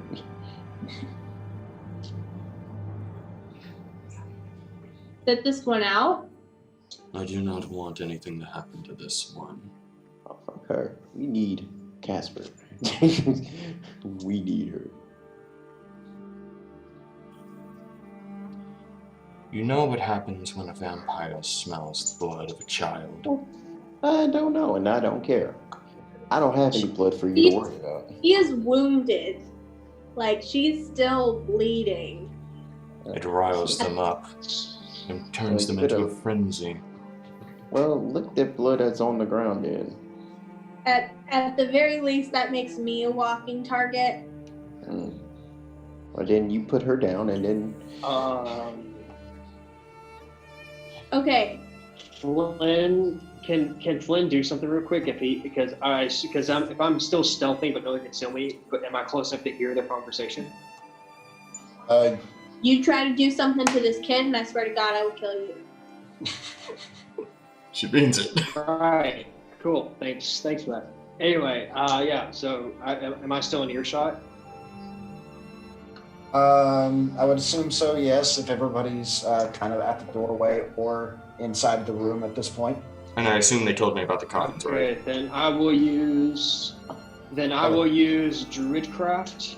I would then use Druidcraft to use roots and vines that blooms flower blooms, which it's an actual flower because I looked it up just in case, that help with sleeping. It's a lavender type smell.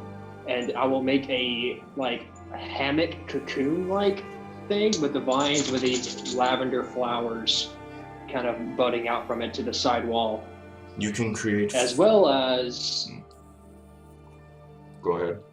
As well as with hearing their conversation, I will do Druidcraft to also make vines and roots to try my best, because I don't know when it will go off, but perhaps it will give us some time to hold down the door to the floor.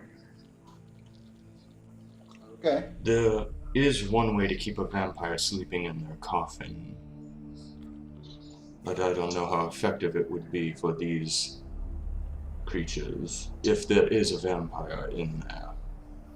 Thankfully, I'm not even sure the rules of regular vampires apply to these things. Yes, we could try it though. If you apply a rose and lay it down on one's coffin, it will seal the beast inside to sleep for as long as the rose is not wilted. However, I do not know if that will apply in this situation. Whatever Flynn is, if he's willing to give that a try, I'm more than happy to let him give it a try.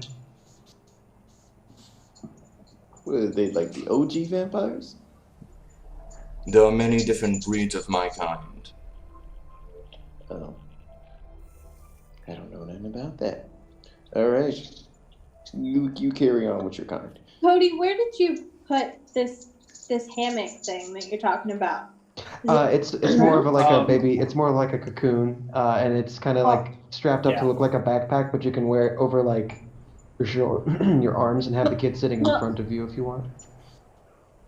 I was talking about the thing that Flynn made. Oh, him. Oh, sorry. You both made. If I remember. Yeah. Yeah. Yin and yang. High five! All right. Yeah. All right. If I remember correctly, the dungeon master told us there was a similar statue, the healing one, that was outside this doorway. I kind of put it right next to it. Yeah, I can deal with that. Okay. I want to talk about how the fact that we have a sleeping child while Freddy Krueger's loose, but I don't know about Freddy Krueger's powers in this world.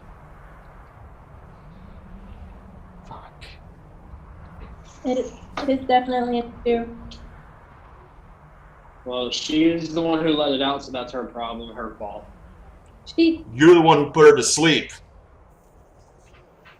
Yeah, and I would have done it again, except you guys stabilized her. Because she's a child. I don't trust her. Can we not have this argument when we're literally about to go fight something and we have to work together? Because I swear to God, you make me mad. I'm not helping you. Len makes a red flower and blows it with his druid craft. Make a red flower and blows it with your. Okay. You do as such as that. Flower goes, petals flutter about.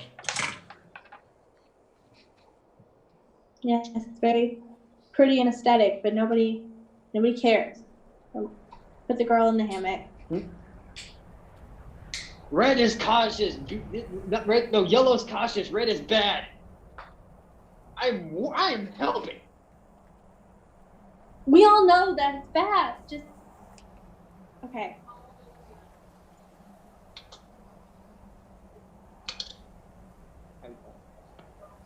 Moving on. You walk back into the room. Is everybody actually like walking into the room, or are people still in like the doorway, or what's everyone actually doing now? I would like to recommend everyone stealth into the room as best they can. I take one last look at Tina, and then I go ahead and stealth into the room. All right, everybody roll for stealth if that's what you're doing. Awesome. I'm already stealthing. Do I need to reroll for stealth? I mean, you can if you want to, but I don't think you could get anything higher. Do I have to reroll? Yeah. If you want to. I So, don't think I'm getting anything. so since this isn't like the special way 22. of darkness, can I see? You have dark vision. Is that correct? Yeah, you can see. Okay. This is gonna be shit for the others who can't see though. It's just only one. That sucks. Maybe y'all hadn't hot box. I could have gotten it's. Okay, so I did not roll very high with my stealth. I rolled fucking 6. Stealthy enough. It is in darkness. So Azazel does the stereotypical sneaking pose and steps on every single stone that makes a cracking or. It's like that SpongeBob episode with SpongeBob stepping on everything that Patrick's home. Yes. Yeah. I got a dirty 20. All right. What did you get, V? 22. One away from a natural 20, so that would be, yeah. Well, everyone stealths except for Azazel. Of course. And as you guys all walk into the room, of course, still very dark, stealthing around everything. Is there anywhere that you guys want to be? Can we see the map? I can. I'm sure you will. Just go ahead and bring it up on the screen so we can see the room ourselves. That right there. Screen share. Where is it? There it be. Let's share this. You guys see it? Nice. Yeah. This looks homey. Oh. Oh yeah, this will be fun. I guess all those candles are gone though, so. Yeah, they're not lit, obviously, but they're still there, like the actual themselves. Did you put the flowers on the coffins yet? Hell no. Okay. You walk your unstealthy ass over there and put it on there. Not doing it. Fucking okay, give me some roses and I'll go do it. And I'll go wake them up. Go talk to your brethren.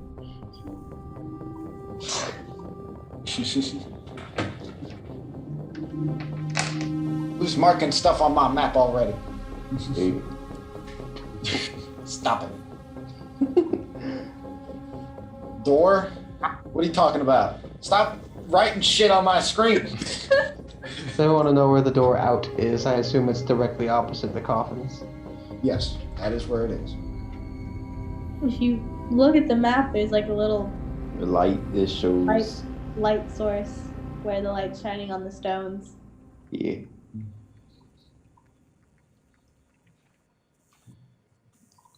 Okie dokie. All right, who's walking up? I guess I am, because no one else is going to volunteer, so... I mean, No, you. no! You just told me to do it! I mean, I can do it. I don't mind. I got a pretty decent stealth roll. I can grab a few roses and try and pop a few on a coffin. I like whoever wrote this. Looks like we're going to volunteer for the first death. All right, you will be walking up to the coffins. I'm gonna start with this one, or this one. Do I have the roses?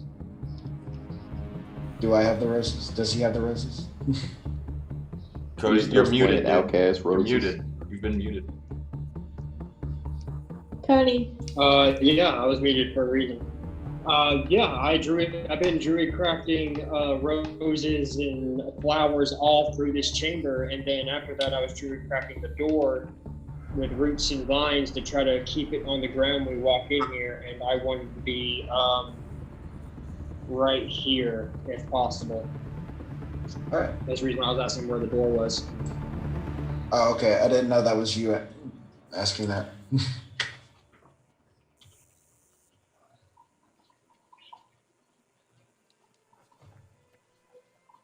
Oh, Just try to keep the map as still as possible, so I don't have to fucking Tried. move this edit around. Yeah, there should be like sprinkles of flowers, flower petals, all through this chamber. Just start drawing all of it, Jacob. What? What'd you say? I said just start drawing all of it. Individual. That's what I was about to do, actually. Just be like, I was like, let me pull up green. Woo! Whoops. Perfect. Perfect. Now, is that book actually there, or is that just a part of the map? That map? There is a book on the table, yes. Okay. Well, now that I'm holding the roses, I guess I'm gonna head over there. I'm gonna place them on each individual coffin, and I'm gonna grab that book. Alright. Oops, wrong person. As you set everything on the coffins, and as you walk over to grab this book, it's right there. All the coffins immediately. Yep, expected that. I'm gonna grab the book. Shit. And all of you that are standing near the doorway see as the door being held down by a bunch of roots just closes, breaks all the roots. Held it down though. They held it down for a few seconds. Damn. Thanks, Glenn. I appreciate it, bro.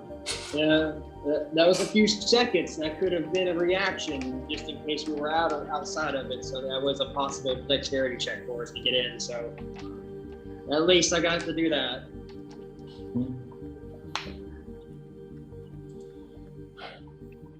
All right. And let me go ahead and...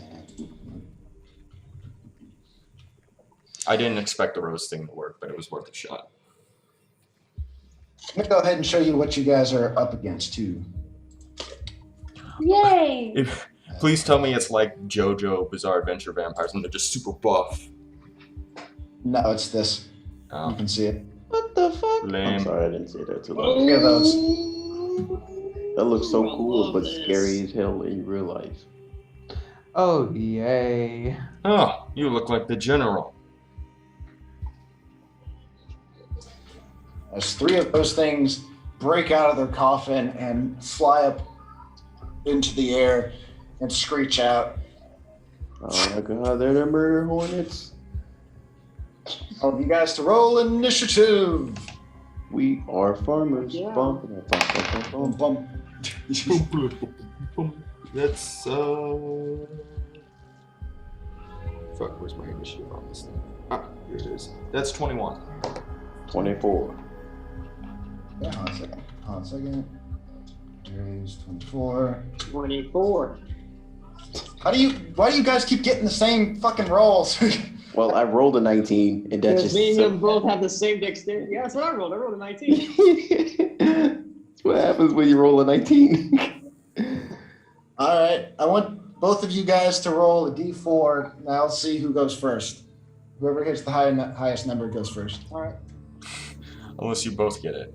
Which is it's just not yours. Swear to God, if you guys get the same number. I rolled a 4. Yeah, same here. Oh my God! Flip a coin! Here, I'll Do roll. it again. No, do it again. Do it again. Do it What if we again. get the same thing again? Yes. If I you get gotta the same think. thing again, that end of session. What did you guys I rolled get? a 3. I rolled a 2. Okay, Flynn goes I first. rolled a 3. I'm about to say, what if we get the same thing again? Now what? Just keep fucking rolling. You gotta keep it rolling. Let me get something Me- different. Me and Barry are sign language and thieves getting at each other. It's stupid raspberry. No, I go first. No, I go first. All right, what's everybody else's initiative? 16.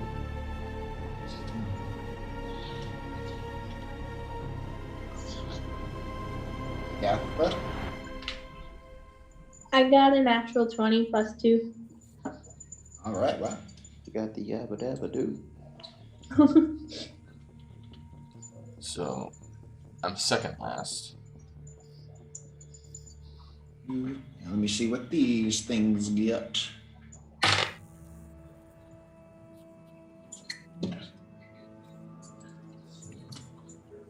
First one. It always seems like B is either like the highest roll or the lowest roll. There's never any in between. I feel like it's always lowest for me. I have never felt highest.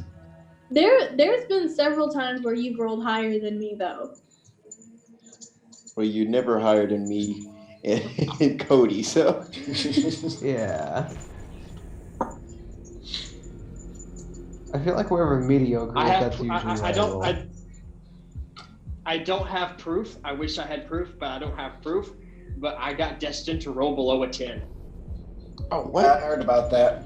Wait, what? Yeah. Yeah, I No, was there. We had a little. Whenever he was testing a monster for his campaign, we had disadvantage for everything. So I rolled a 7, an 8, and a 9 during that session. What the hell? Yeah. Everyone So else proud of missed it. myself. Everyone else missed it. I mean, except I was for there. them. Are you some type of deity? Because, like, that should be possible. Only when I'm a dungeon master, I guess.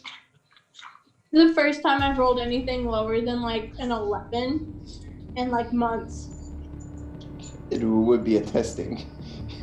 It would be testing. We over here just like, in this campaign, eventually what happened? Nope, not at all. It's fine though. All We right. need your rules. They're all flying above their coffins. And the first one to go is Fleum. Okay, cool. As a bonus action, I will cast Zephyr Strike as a bonus action. Okay. Oh, I'm kind of happy where I'm at. So, what do I want to do? I can't see in here because nothing's lit, right? If I Nope, took it out. nothing's lit.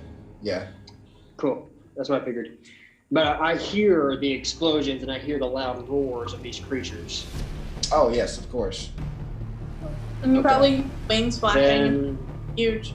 yeah. So what I will do for one of my actions, I will cast Druidcraft and I will make biolucent flowers that are found in the Underdark and kind of unleash those around me. Around you. Specifically around you. Yes, and then I'll use my second action to use Druidcraft again to make a gust of wind to spread those around. I like this man's thinking. Okay.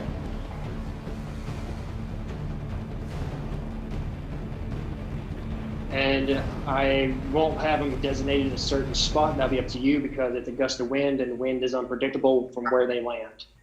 After that, that will be the end of my turn. Just in case there is no light later. Let me just go ahead and do this real quick. Darkness. Darkness. Darkness. Yes!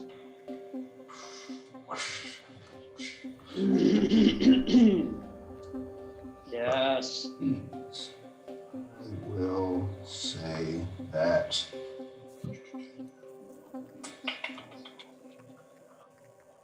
one of them, here we go. One of them lands here.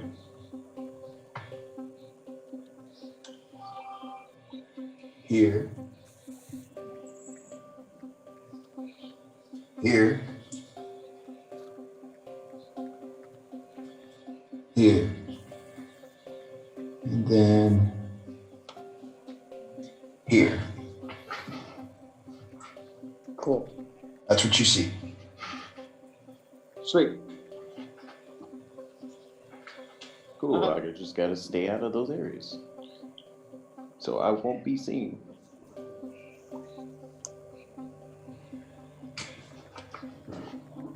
All right, next person to go is, of course, Barry.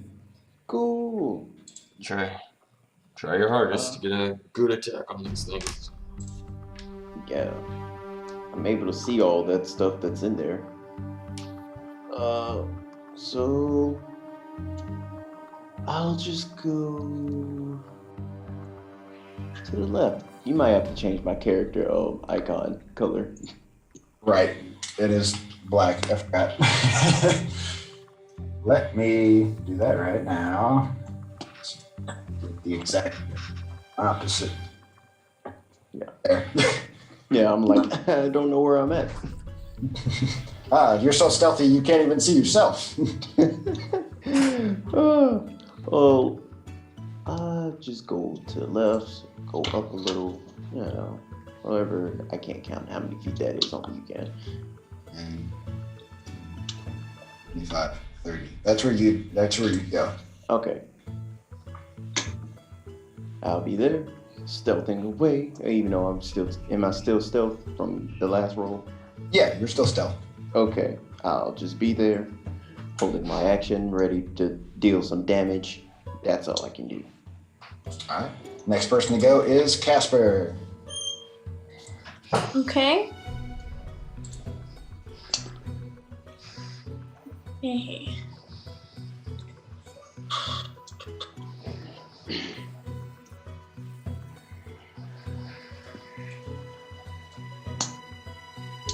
Okay. So, gonna move 3 to the right. Okay. And then I'm gonna use my bonus action to blast. Can't see the numbers anymore. 1. Doesn't particularly matter because it's a 300-foot blast, but. All right. Number 1. Go ahead and shoot number 1.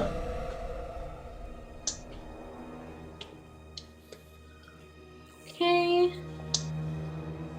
So, put the 19 to hit. Oh yeah, you hit him. Okay.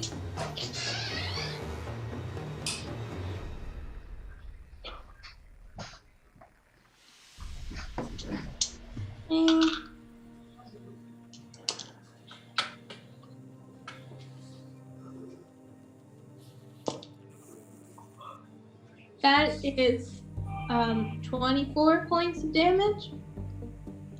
No, it's 28. I forgot about the +4. Nice. 28. 1. Whenever I get close to run, prepare your calculators. It's gonna be epic. I'm about to set you up, bro. I'm about to set you up. All right.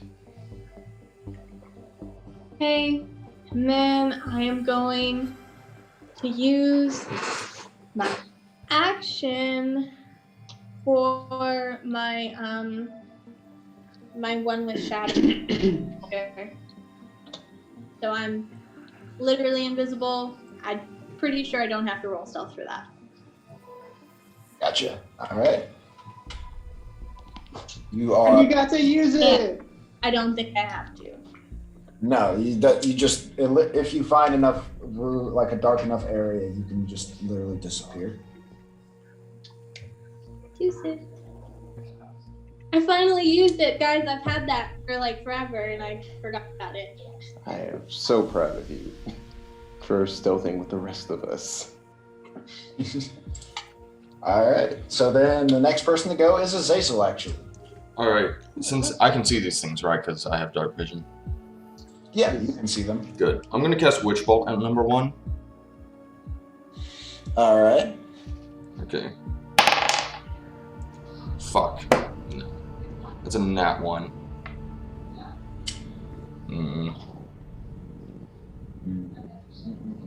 No one's in range of this, so I can't hit any of my allies.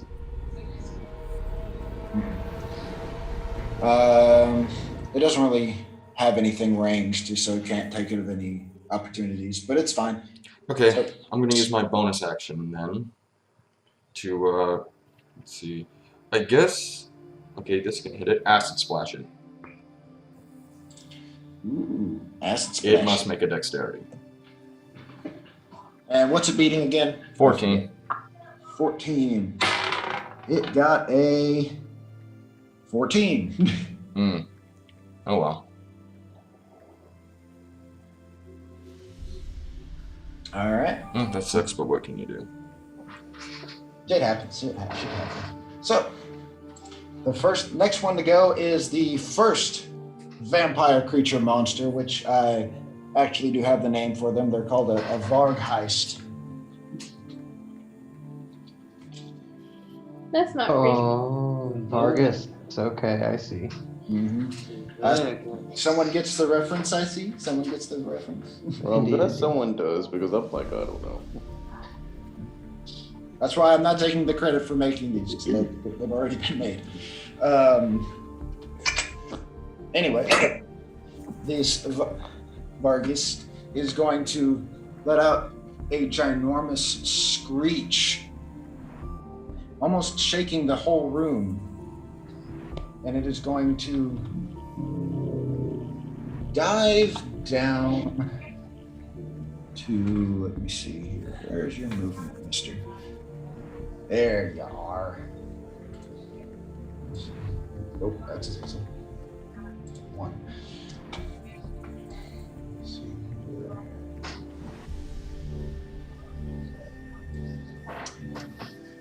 It's affecting me too. Let me do this. Yeah, just make it so at least we can see. Yeah. All right. So it's 5. It's damn dark. It's dark enough. 5, 45, 50. As this creature swoops, Does it see me? I haven't broke stealth. Does it see it me? used echolocation. Yeah, it is a bad. That makes sense. I can Okay. see all you bitches. That's cool. Not if it thinks I'm a pile of bones. So it is, like I said, it's flying towards you, and it's going to dive down at you. And the first thing it's going to do, let's see here. Okay, it's going to, of course, try to hit you first. It's gonna hit you with one of its claws. Alright. It got a 23. Yeah, that doesn't hit. Yeah, it does. I was about to be like, what the fuck?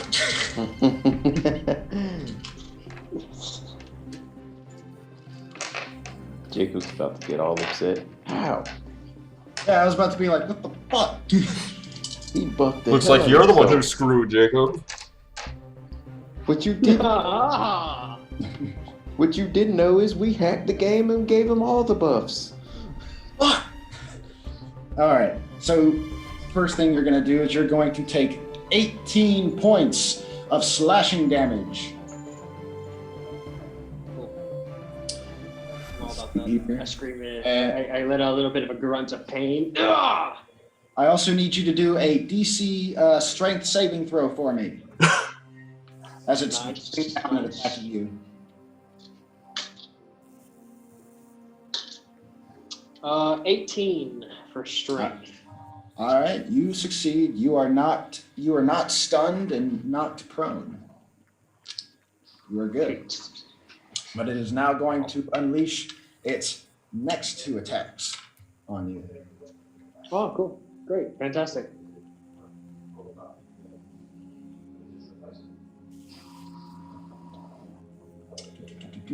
Next one is going to be another claw attack. Ooh, that one probably doesn't hit. Let me see. That one is a... Oh, yeah, that one's just an 11. That one misses. Miss. Now it's going Whoosh. to... Now it's going to go for a biting attack. He's gonna go for a biting attack, but if God it can't see you. I assume it gains health when it bites. That is a... all right, well... Shit, no, don't write that down now. No, I'm not... I'm talking about the roll right now. Oh, okay. It's only a 13 to hit with the bite. Miss. Ha ha! Whoosh up! all right. Let me see here. All right. You're good on that part. So the next person to go actually is V. V is the next person to go. Hooray! I enjoyed being that last. Put everything on fire. And I mean everything. So am I able to see any of these guys? Do you have anything to see through darkness? Nope. Then no. Hooray! You can see the little spots that Flynn made with his plants. Is that the plants? The plants. Is that bleep, bleep, bleep, bleep, bleep, bleep. Okay. It was a good idea at the time. It was. Just assuming they can't see us. But they're Can I snap my fingers and instantly light all the candles with prestidigitation? That's one of the things I can do with it. At least light the candles in a circle. Heat the circle candles. They're in the circle. Did you get a good look of where the candles were when you walked in? I would think you might, since you walked in. Sure. I will say, this won't count towards your action, of course, but do an intelligence check for me. No, history. Sorry, to have history. All right, history is 18. All right, yeah, you remember where the candles are, and you can use prestidigitation to light them back up. Cool. We have a light, Room is now lit. Hooray! Fuck. and as that was my bonus action, seeing the fuckery Still that's going stealthing, on bro. I here. got you. Okay. Right. Seeing the fuckery that's going on here, I'm going to unleash hell into... Oh no, I can't. Can I cast a first level spell with a second level slot, or is that still no? No. It's just first level stuff. Okay, cool. In that case, I am going to... Yeah, I got nothing else I can do. I'm gonna... cannon or bolt? Cannon or bolt? I'll do my firebolt. All right, you shooting it towards number 1, I guess. Yes, sir. All right. Ah, don't hit me! I won't. I'll move off to the side if I need to make sure I have a clear shot. That is a 27 to hit. Yeah, you hit him. Are you sure? Well, now that I'm looking at it, it does seem your AC is now 28. So. Oh, darn! All right, damage What can you do? is... Damage is 18 fire damage.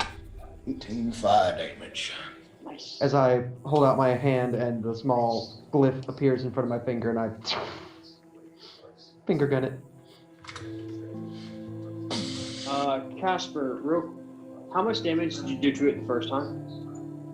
I did 28.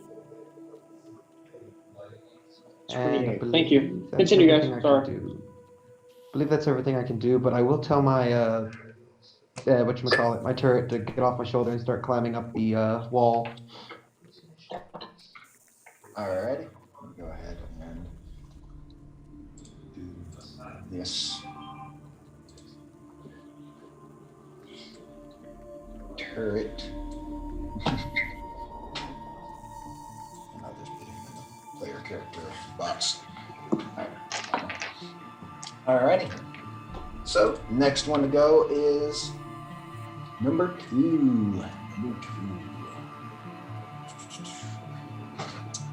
2. It is going. Number 2, come on down. Dun, dun, dun, dun.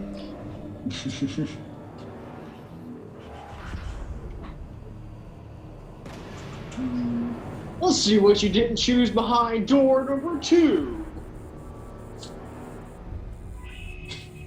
Door number 2. Alright, so number 2 is going to. Oops, that is not number 2. It's the turret. Going to whoosh, fly over to you, Azazel. Okay. Also do a diving attack, but it has to, of course, try to see if it Won't be hard, but alright. Alright. It got a 25. Okay. So let me do the damage on the claw attack. Is 13 points of slashing damage. Got it. I don't like how much damage these things can do. And let me see here. I need you to do a strength check for me. Okay. Nothing. Strength saving throw, not check. Saving throw. 14. Fail as you get knocked down to the ground and stunned. You are now stunned until the end of your next turn. Let's see here. Does being stunned mean I can't use any spells whatsoever? Then you can't do anything while you're stunned. Okay. Basically means your turn is over. Yeah. So you have to pretty much wait until the end of your next turn. Damn. I was gonna do something. Alright. And it is going to make another claw attack at you. And that is 21. I mean, yeah.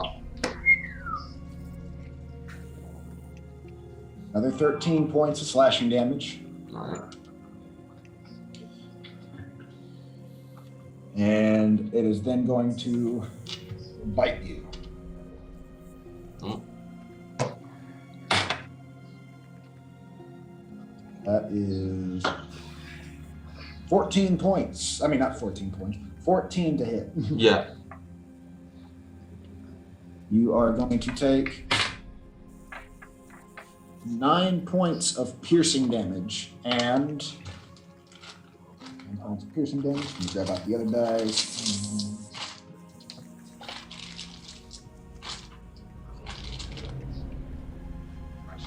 Do I need?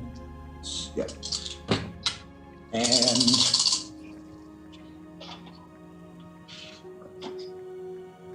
And 13 points of necrotic damage.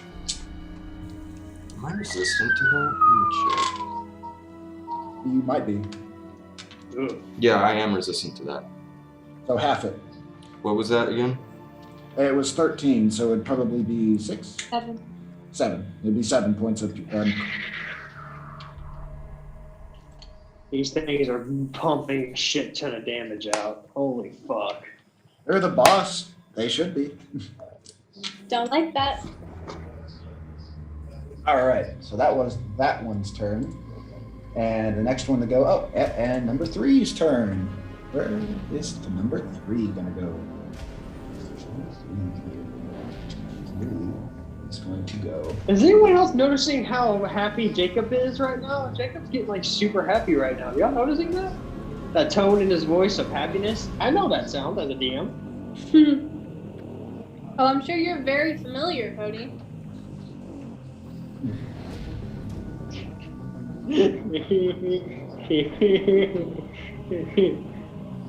I'm sure other Cody knows the feeling too. The plans are actually working and the players aren't just steamrolling everything. Yeah. All right. This one. Yeah. It's the last two. It is going to swoop on down to you, V. And see if it hits you the first time. Not actually. It got an 11 on that first attack. It's no, I'm kidding. It misses. Awesome. Awesome. For you, anyways. For you. Yeah. As it swoops down, I'm just kind of like, I hold out my finger gun with the glyph ready in its face, just like, don't fucking dare. You're so fucking cool. God. It's going to make another claw attack at you. It couldn't do what it was going to do before because it failed on the first one.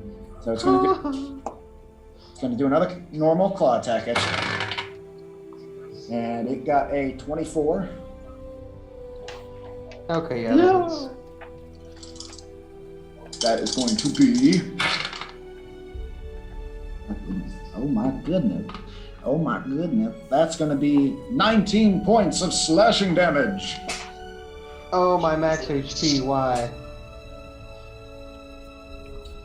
And now it's going to do a biting attack. As it gets a 15. Fails. My goodness. Well, it got one slash in. Yeah, it swings once, I stop it with the glyph. It swings a second time, it actually catches me in the face.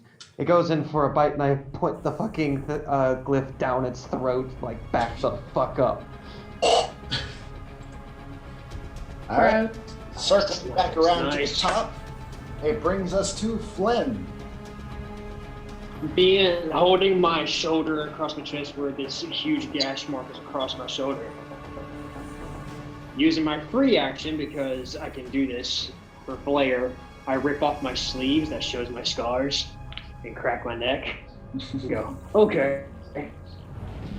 As a bonus action, I will take off my garrote self bow, which is a wire garrote, and I will use my boogeyman, the Michael Myers blade. Ooh. All right. Pulling out the boogeyman.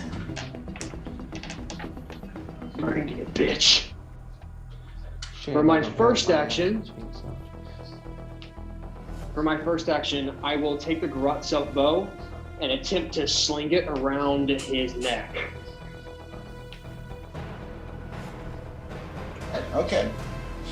I want you to do a. First, I want you to do an acrobatics check for me as you jump over and try to pull the thing across its neck. Okay, that will be a 25, 16 plus 9. All right, you successfully jump over it and put the wire around its neck. Now I want you to do a strength check for me. Excuse me. I sneezed. Bless you. Thank you. Come on. On strength. That would be a 19. I'm alright with that. beat it, actually. You hold the wire up against its neck. Woo! As it's flailing, Sweet. still trying to fly. Alright, that's my first action. With my first action, I still have an extra attack with that. Still in first action. I will then take the boogeyman and stab it in the back of his neck.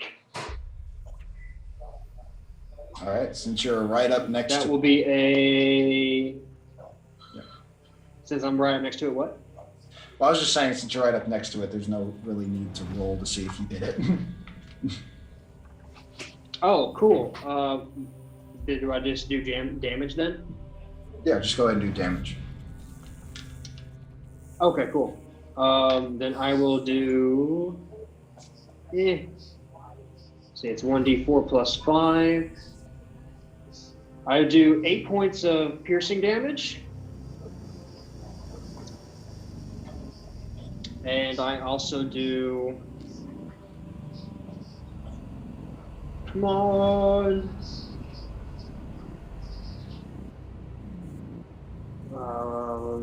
7 points of force damage because of Zephyr Strike. All right. Okay. For my second action, I will then take the boogeyman and attempt to take it and carve off, or try to start carving at least, attack the wing itself. All right. This time I'll have you roll to see if you hit him, because now he's of course flaking around, and this time you are going to do it at disadvantage because it's wildly flying. Disadvantage? Yes.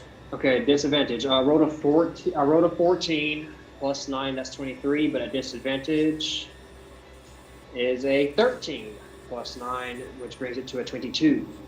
All right. Yeah, you hit him. Cool. That would be.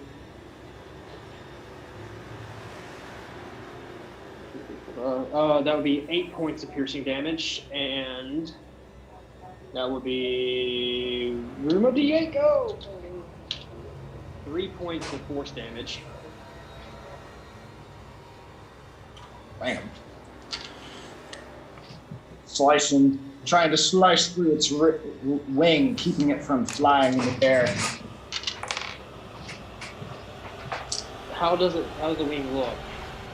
It's damaged, isn't it? It's damaged. It is damaged. It looks like it can still use it to fly, though. Okay.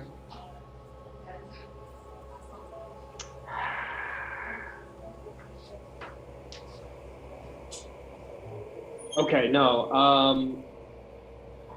Damn it.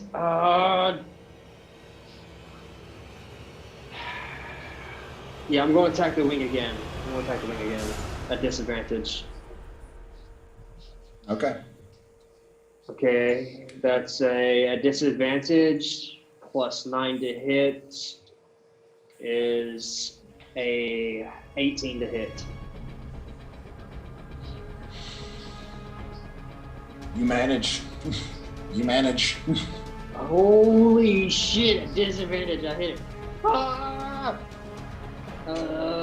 That's 8 points of piercing damage, or slashing damage with the boogeyman.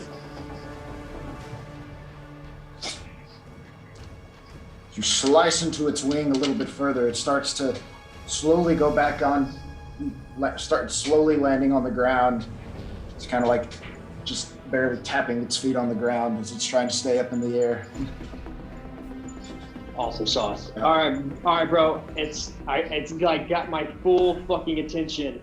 Get your ass up here and sneak attack this motherfucker. But that's exactly what I'm gonna be doing. Jacob, get my ass over there. Full on dash. All right, full on dash. Make sure I grab the right person. There we go. 10, 15, This motherfucker ain't going nowhere. 35. There you go. All right. Dash has plus 10. I didn't know that. I thought it doubles everything. Oh shit! That's 2 extra points of damage for his effort strike. I'm sorry, I forgot I had my force damage.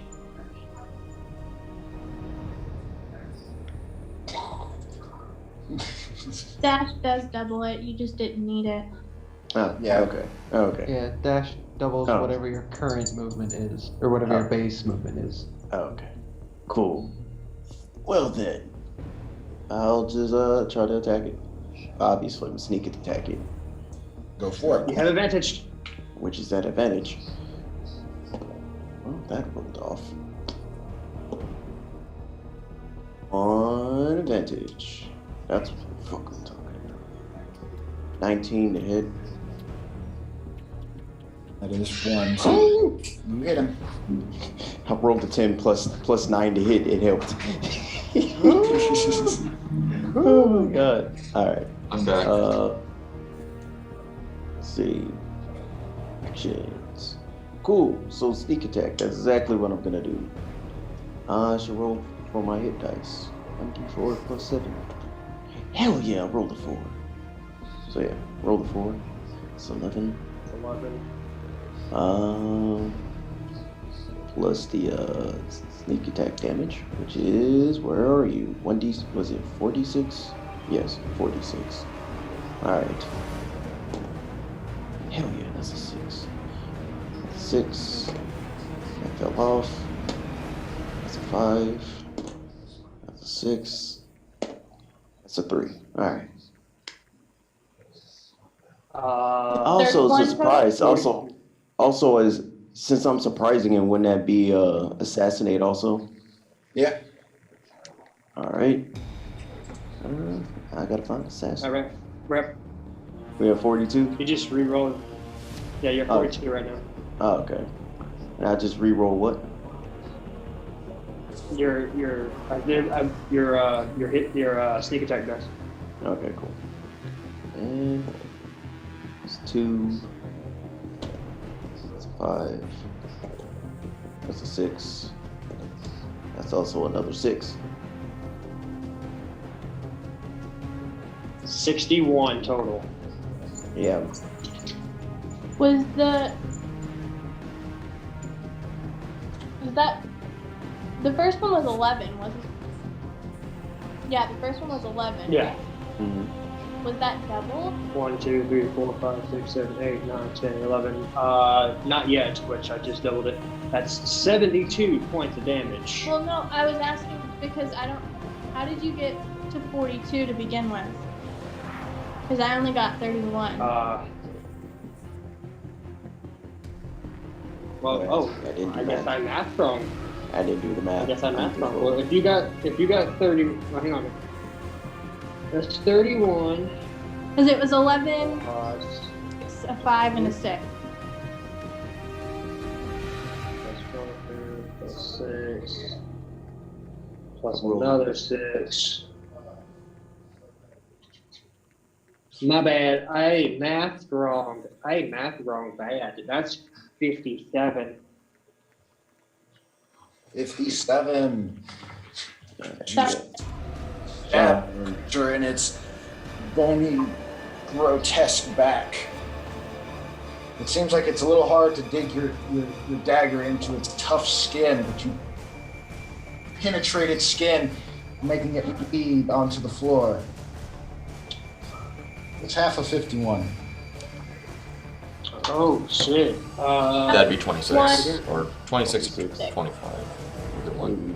26. It's 20. It's 25.5, but- it's 25 point. So round But it you up. found out it was 26. Okay, 26.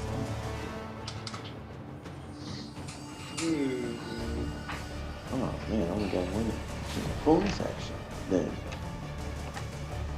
Yeah, bonus action.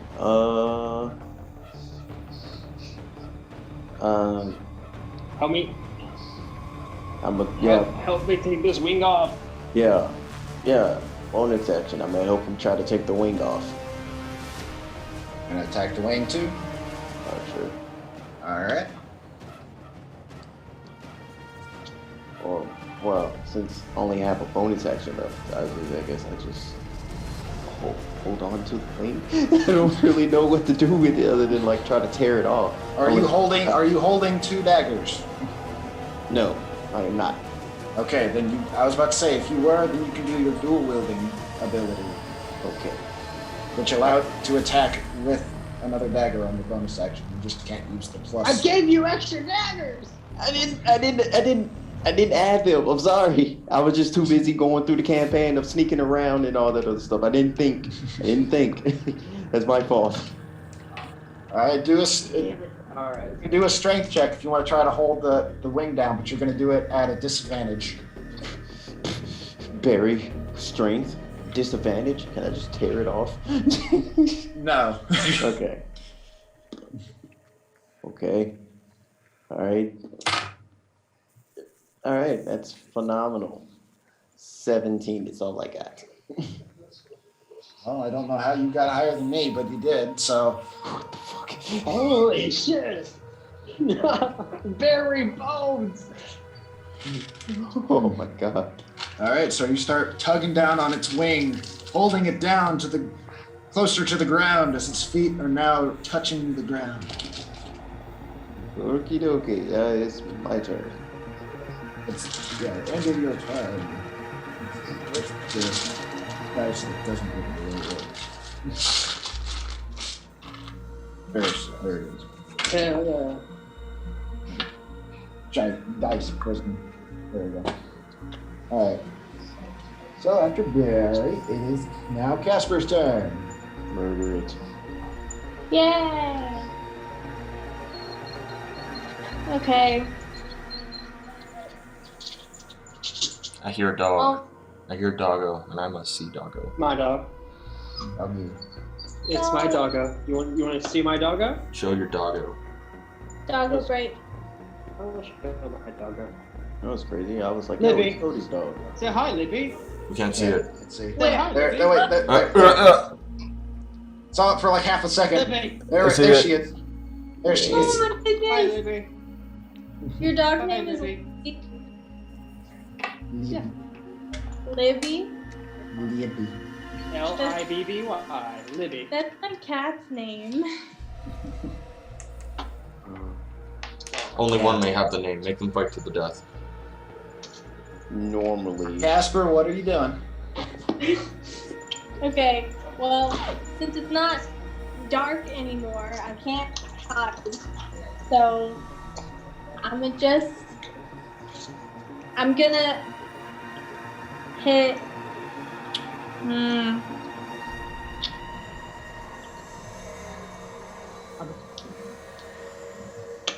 V, what? No, I'm not gonna mess with one. I think y'all got it. No, you should probably help us. Well, if you do kill one right off the bat, they can help the rest of us. Yeah, but you and V are both handling one by yourself, and you are literally on the ground. So I have to hit two at least once. You do what you do whatever you feel like you should do. But the wise choice would be helping us. Just saying. To be entirely honest, y'all both just tried to kill this kid, so... Oh, you just said y'all both, like, all I did was hide. You definitely tried to kill this kid. You tried to kill her, like, a few seconds ago. Hey. And you hid to prepare to kill her. No, I hid because I thought we was gonna encounter something. Mm-hmm. Sure. No, in all seriousness, I think you guys got it. So I'll move up 2 and to the right 1. My ears. Right, not left. Very bad.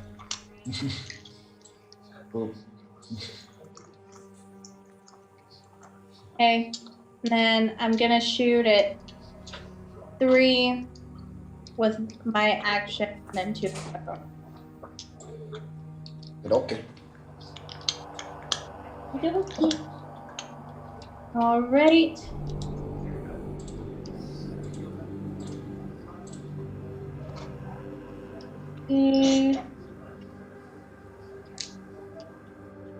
math. See?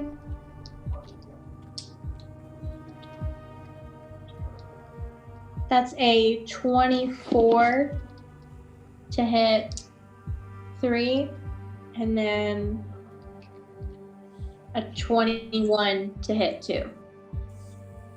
Yep. You get them both. Word. Math time. More math. Where's my other? Oh, there. Okay.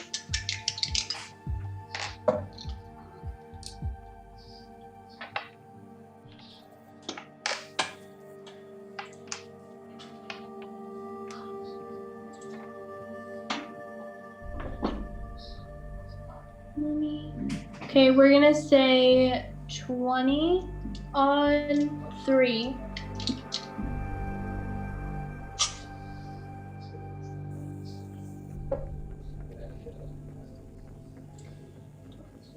Okay. And then 19 on 2.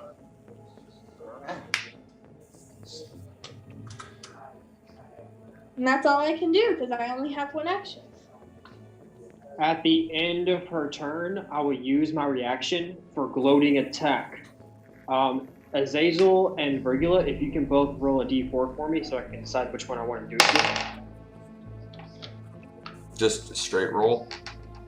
Yeah, just Yeah, do a just D4. straight roll the d4. Oh, a d4. That's a 4. That's a 1. Alright, I will do it to Virgula's then. I will, as I am on this creature's back with the boogeyman kind of carving into it, Barry help me hold this thing down. And I have my hand wrapped around my garrote, tearing through its neck. I look up towards the one that's attacking Virgula and I go, "Hey, you piece of shit! Over here!" It needs to make a charisma saving throw of 17. Right. Yeah, no, didn't mean to do that. Looking at the wrong screen. There we go. Okay.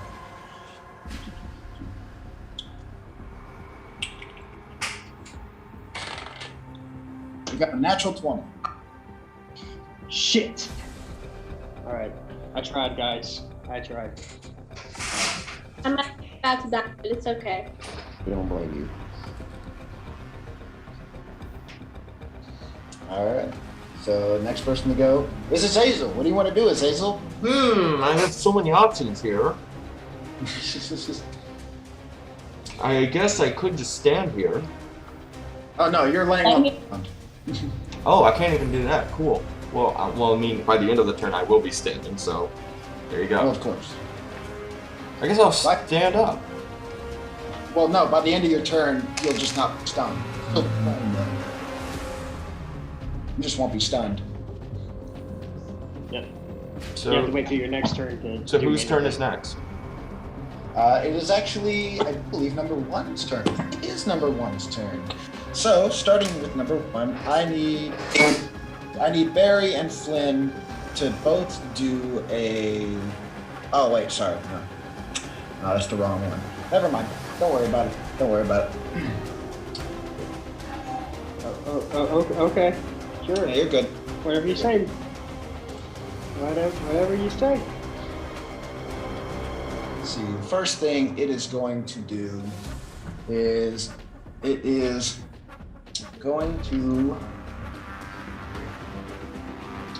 It's going to move over here.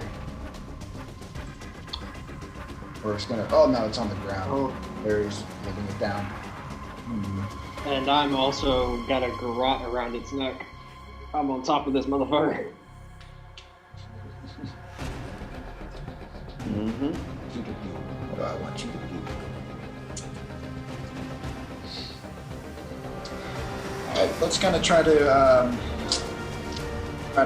buck you off of its back. It's going to try to curl you off of its back. So I need you to do a strength check for me. Can I give them advantage? You can give an advantage, which makes it a straight roll for him. Okay, cool. Cool. Straight roll. Okay, don't fail me now, Jingles. Whoo! 18, which brings me to a 20. Dirty 20. Alright, you just barely beat him. God damn. Yeah! Yeah! All right. Well, then it's going to turn around and it's going to slash at you, Justin. How can it do that? If I'm on its wing. Has another arm. Well, so you telling me he's reaching over Cody just to slash at me? Sure. I'm on his back. Yeah. I'm on his back.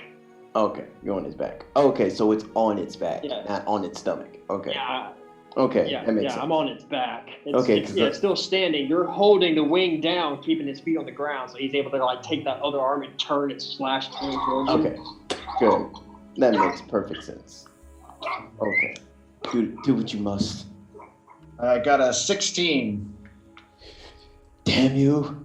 All right, it is.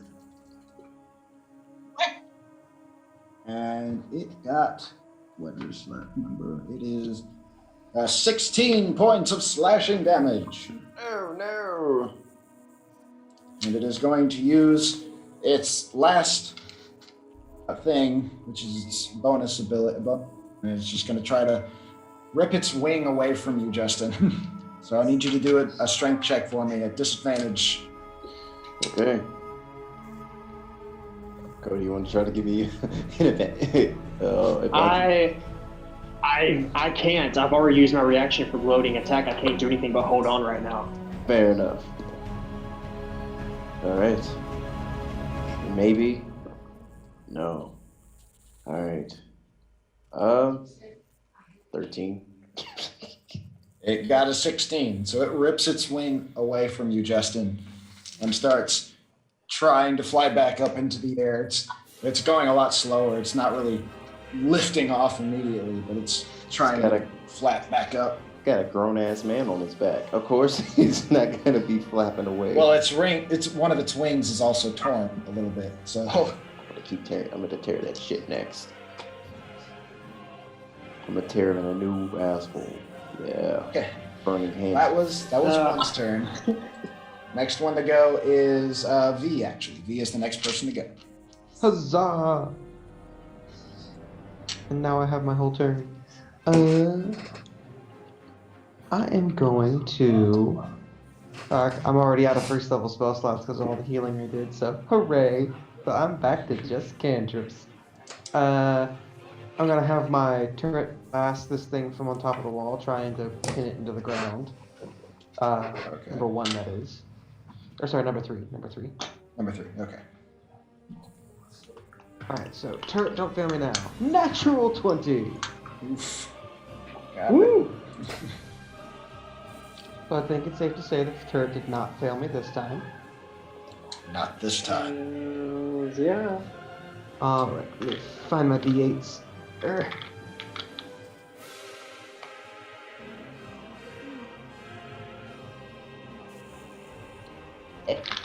And there. Alright, that's...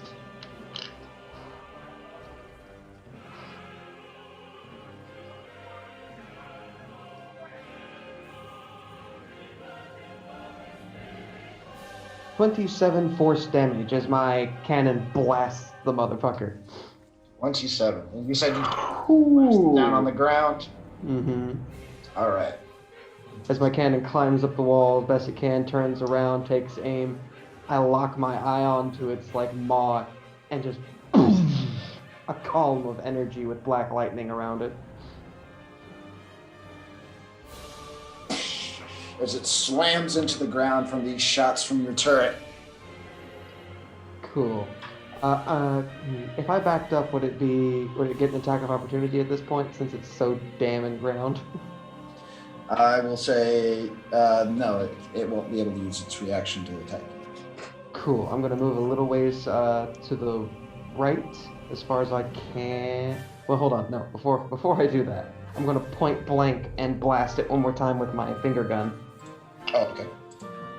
That is a 14 plus 8. I assume it hits. Yes. Dope. Damage. 2, 1, so 5. Not as much damage. I don't have advantage on the attack. Never mind. Doesn't matter. Alright, cool. I blast it real quick with my finger gun as I'm walking away and kind of scrape it, I guess. How much damage did it do? 5 total. Oh, gotcha.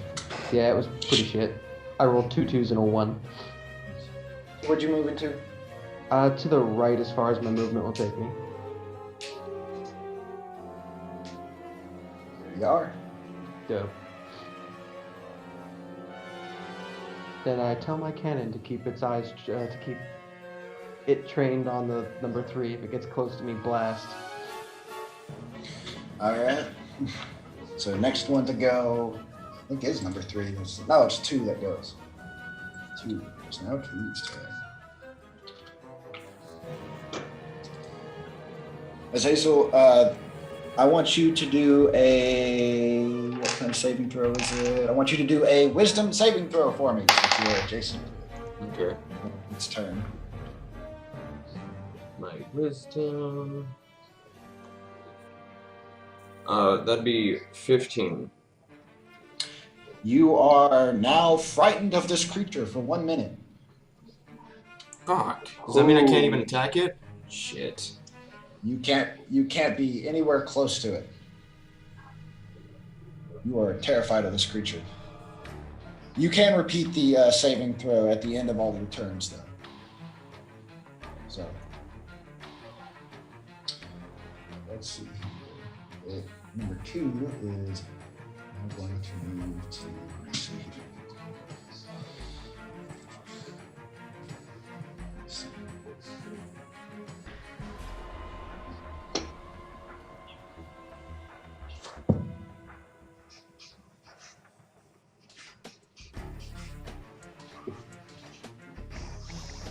Number 2 is going to move all the way down here. Of course. Why not? And it's going to attack you. See if its attack is successful. We got an 18. Uh-huh.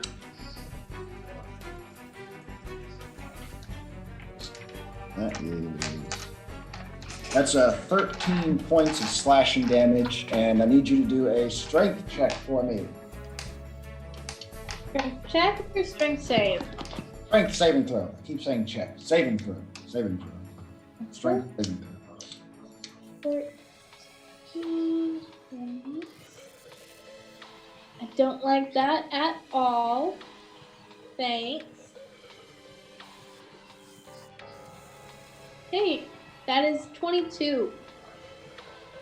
You succeed. You succeed that strength saving throw. But it is now going to attack you 2 more times. One with a claw, one with a bite. Gross. Second claw. Got a 26. Uh-huh.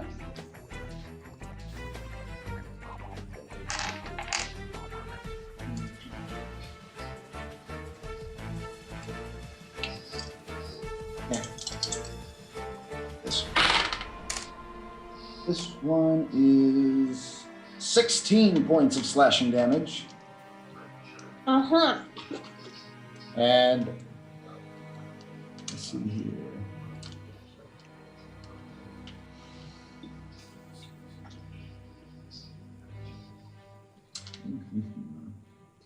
And the next thing it's actually going to do, it's actually not going to bite you. It's actually going to try and grab a hold of you. Rude. I need you to do another strength saving throw for me.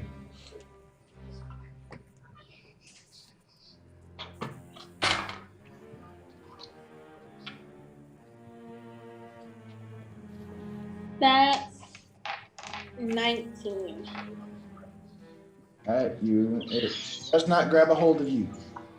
It tries to grab you by your shoulders, but you manage to wiggle out of the way just in time before it can fully grab you and pick you up. All right, so now it's 3's turn.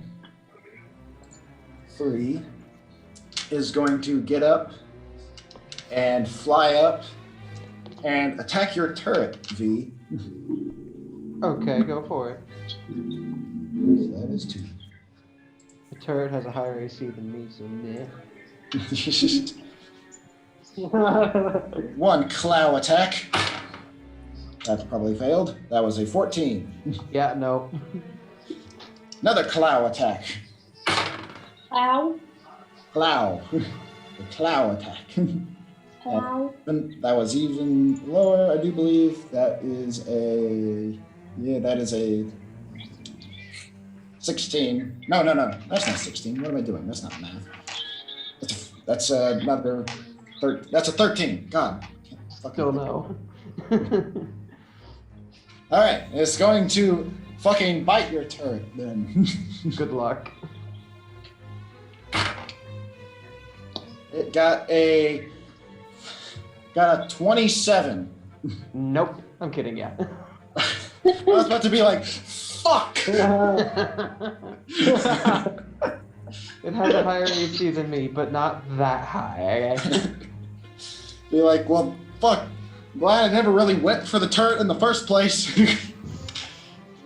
Anyways, it's gonna do 11 points of damage to the turret then.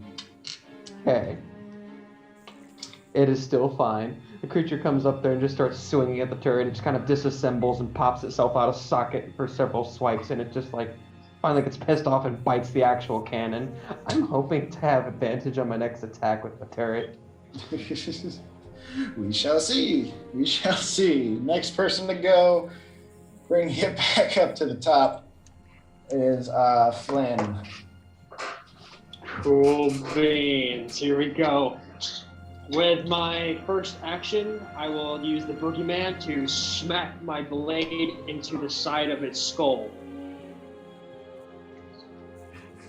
All right. Roll to see if you hit it, but at disadvantage. Okay, disadvantage. Come on. Okay, that's not too bad. At disadvantage, I rolled a 9 plus 9 for the boogeyman for a total of 18 to hit. Yeah, you hit him. You hit him. Yeah. And you're just stabbing him in the head. You're not aiming for anything in particular, are you? No, just stabbing him in the head for a grand total of 9 points of piercing damage and 5 points of force damage. So 14 in total. Right. Okay.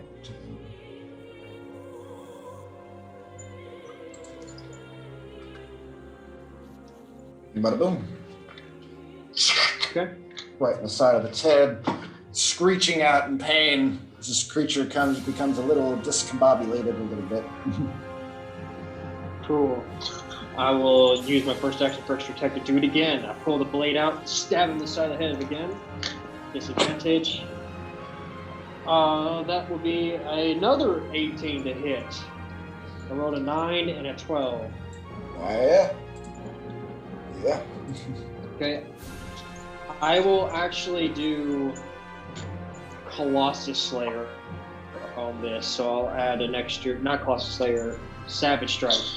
I'll do Savage Strike on this, adding an extra 1d4 to my damage.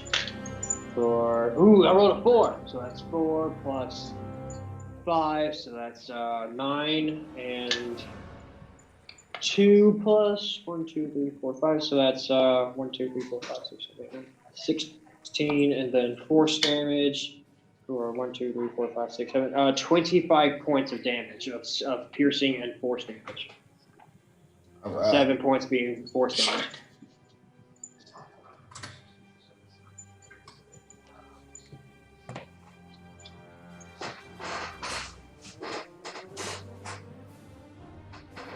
Still up? Yeah, he's still flying. Well, he's not flying. He's now on the ground. He's Still up. He's still standing. Do they look damaged at least? Well, yeah, no. The first one and the third one look damaged. Okay. Second action, do the same thing. Stab him in the side of the freaking head again. Ooh, why did it have to be a disadvantage? I rolled a 19. Oh, man. Oh, damn it. Oh, well. That will be. Hang on, let me roll again. God, no, that makes me so mad. That's a 16 for a disadvantage for a total of 25 to hit.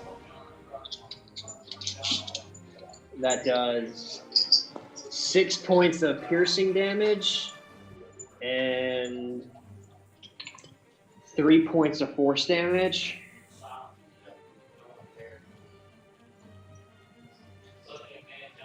It's kind of like hunched over on the ground now. It's not flailing as hard anymore.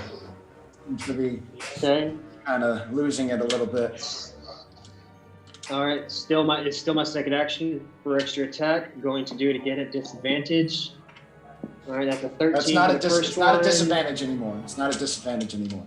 Oh, it's not? Oh, good, okay. It's not disadvantage. 18 to hit, plus 9, bring it to 27. That is... Come on, roll, you stupid D4.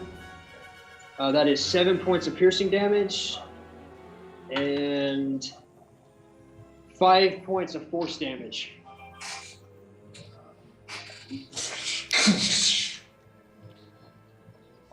It starts kind of like wobbling a little bit and trying to hold itself up.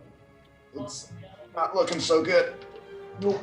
Okay, as a bonus action, I will wrap my hand tighter against my garrote and pull upward. I want you to do another strength check for me. Strength check.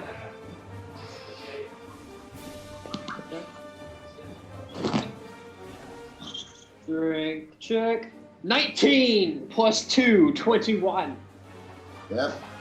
As you tug even harder on the wire to your garrote, yanking on it, the creature starts and kind of just slowly lays down onto the floor and stops moving. I don't mean it's dead. I don't mean it's dead. I know that. I'm still holding on. All right.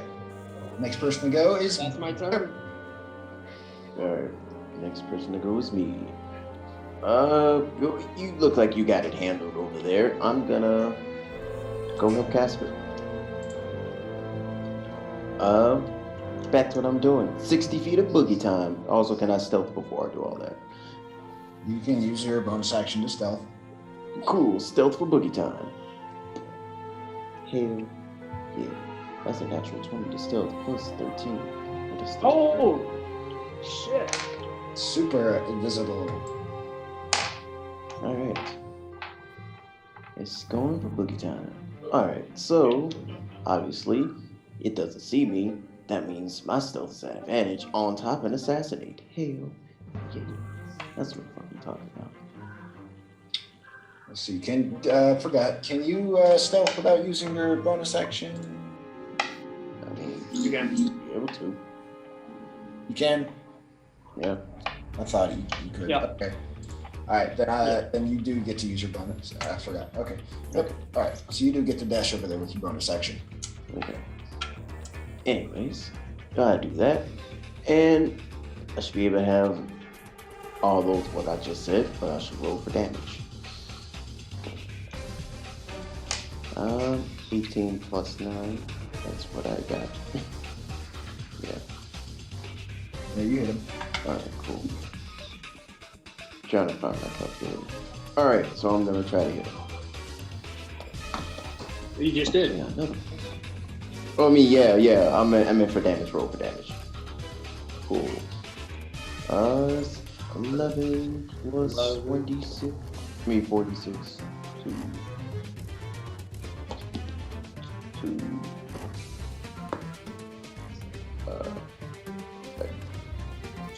Yeah, y'all doing that. 2, 6,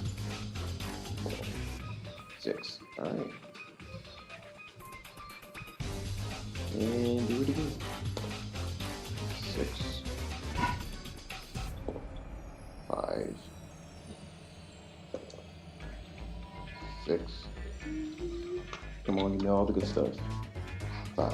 Alright. That's fine.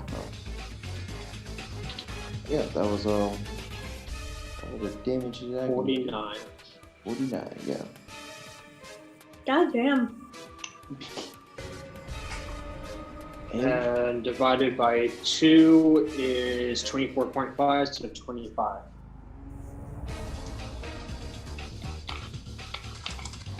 There you go. Ammo. Just stab it in its back. I can't do a bat scream. I'm not gonna try. You could always do the voice amplifier thing. There we go. Thank you. Thank you. All right. Next person to go after Barry is Casper. Yeah. This one is attacking me, so I'm gonna blast it twice, Fair. obviously. Okay. That is a 26 for the first one, and 24 for the second. Yep.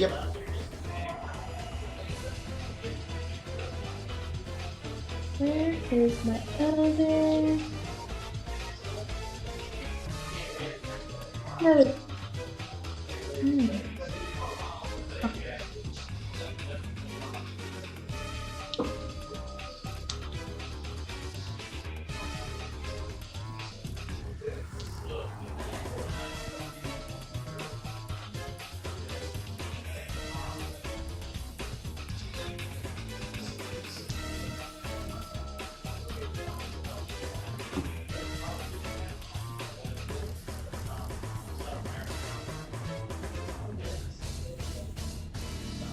That is 42 points damage.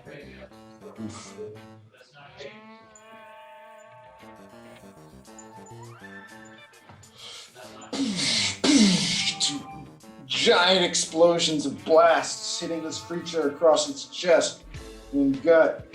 That hurt. That really hurt.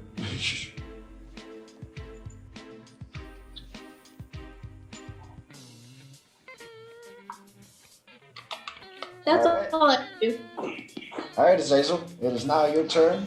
If you want to get up, you're going to have to use half your movement to unprone yourself. Sweet. So I'm gonna do that. I'm going to move as close to 3 as I can.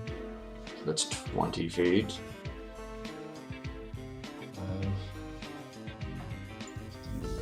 20. And I'm gonna use another action to keep going for another 40. All right.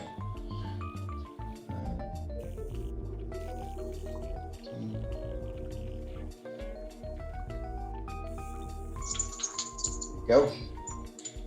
And I'm gonna use my bonus action for acid splash. How bad does number 2 look?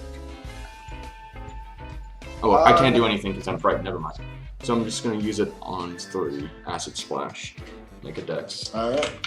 You Dexterity. can still attack whatever you're frightened of. You just have disadvantage on it. Oh, okay. Well, there we go. You can do it on number 2 if you want to. Well, then on number 2, I guess it would have advantage on its dexterity. I'll just attack 3. Okay. 3 it shall be. For it rolled a 13. Fail. All right, do your damage.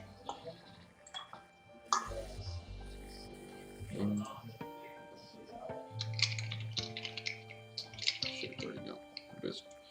Okay, spells. Okay. Okay.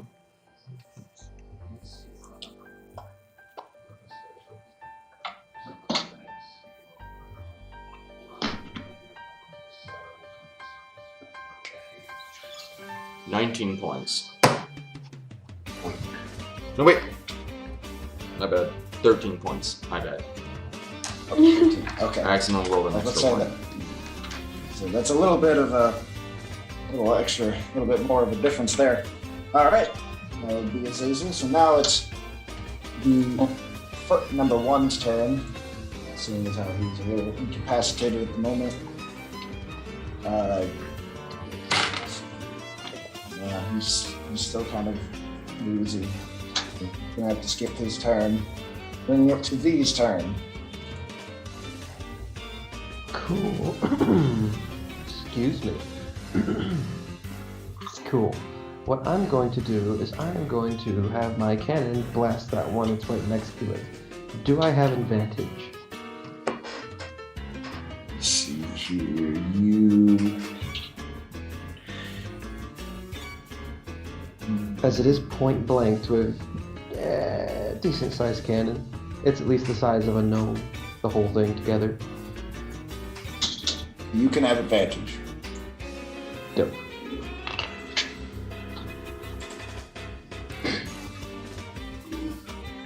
And it's a 14 plus 8 to hit. Yep. Cool. And it's flying up here to get to the cannon, right? Yeah. It's parallel to the cannon now, so.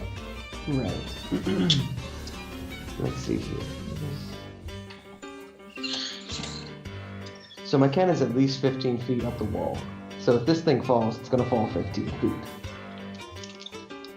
Mm-hmm. Cannon blast. Cannon damage of not very much, sadly. 6 damage from the cannon. Oh. And then of course I'm going to blast at my very own damn self. Oh, With cool. my finger guns. Keep you. Pew pew indeed, motherfucker. That is a 19 plus 8 to hit. Yeah. I assume that hits. And cannon does.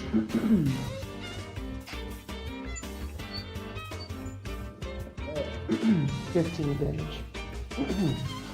Oh, Sorry, 19 damage. 19 damage. All right.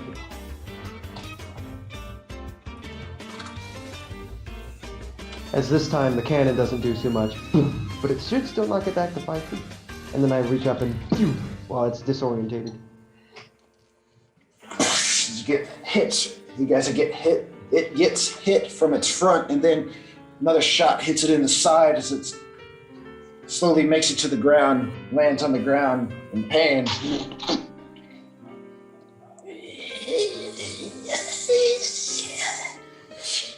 All right. Is it looking pretty rough? It's looking pretty rough. Nice. Let's see here. Just wait until these things have their second form come out. This isn't even its first form. I mean, its true form. I mean, right. I will go They ahead. shed their form. They shed their vampiric form to reveal naked ladies. Barry is helpless. Yeah, very helpless. I give myself to you, naked ladies. Anyways, I will go ahead and tell you this, Casper. You see this immediately as, of course, 2 is right in front of you. The blasts that you did to its chest and all the bruises on its chest and gut slowly start to go away. What? Mm-hmm. How? 2 can regenerate. What the fuck? And So we're gonna kill these other 2 and then just go full force on this guy. Or we should kill this one first because it's about to kill me. I tried. I'm really trying. so, first thing it's going to do is it's going to bite you, Casper. Okay. You still got those potions.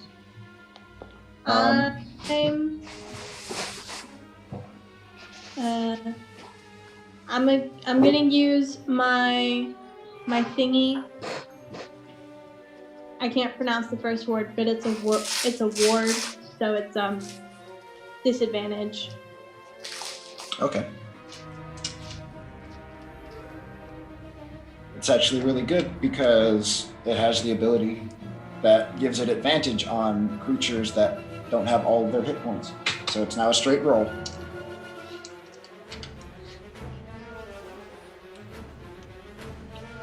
And it got a 15. Yep. Damn. So, piercing wise, it is going to do 12 points of piercing damage. And as it bites into you, you are going to take.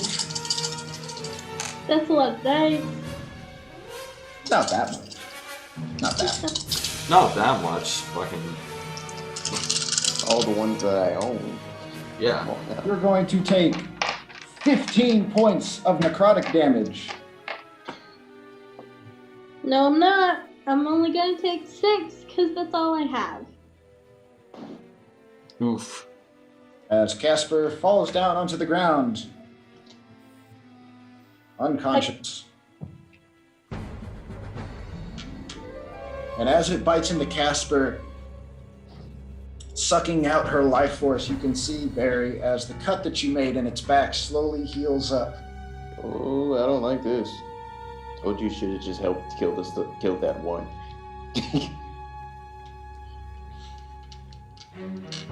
Okie dokie. I don't like this. So that was 2's turn. Now it's going to be 3's turn. As it gets up and it looks over at you, Flynn. Yeah. Oops, that's not 3. There we go. And it is going to pick itself back up by flying again. And can't do it. Oops, nope, too far. There we go. And it is going to attack you, sir. That's fine. First one is 25. Yep, that hits. Doing 16 points of slashing damage. Oof. Below 100. Next claw attack. 19.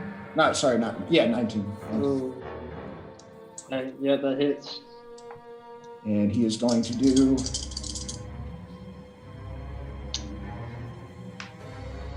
20 points of slashing damage. Oh, shit. And he's going to end it off with a bite.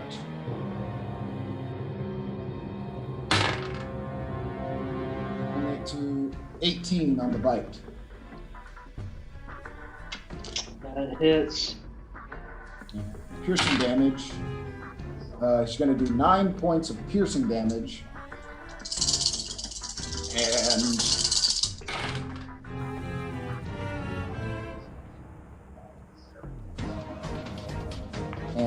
16 points of necrotic damage. Jesus Christ. Oh God, okay. Ooh, okay. Alright. Cool.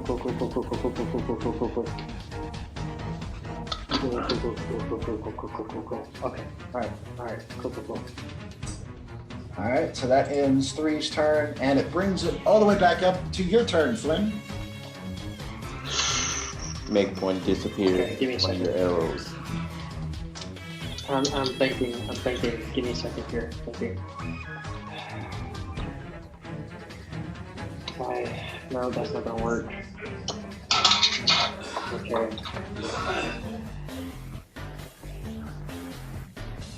Okay.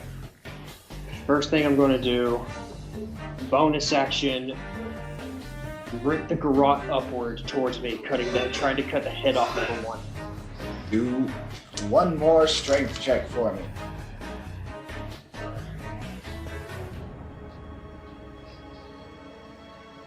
Strength check. Come on, don't fail me now, Jingles. Don't fail me now, Jingles dice. It's all you, Jingles! That's not bad. Plus 2 to my strength. 20. Dirty 20. Alright. You tug at the wire. And goes right through its neck. As soon as I tug the wire and it comes through, cutting its head off, I yell out a bellowing scream. Casper! Let go of the wire, pull my bow off to notch an arrow thanks to my quivering, my quiver of holding, to have an arrow knocked into it and turn towards number 3, and I'm going to unleash holy hell upon it. First strike, 24. Yep. Adding Colossal Slayer, adding Savage Strike on top of this, plus Zephyr Strike, doing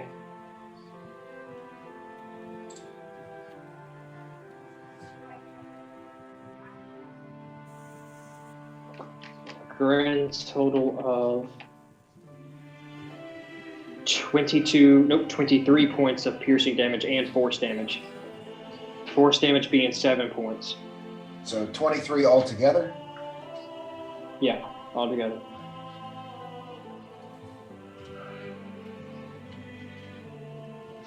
Second attack.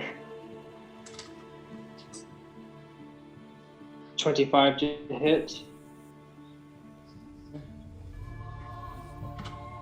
That's 8 plus the force damage. 8 plus 1, 2, 3, 4, 5, 6, 7. 15 points of damage. 7 points of piercing damage and 8 points of force damage. How much is that altogether? That's my first action.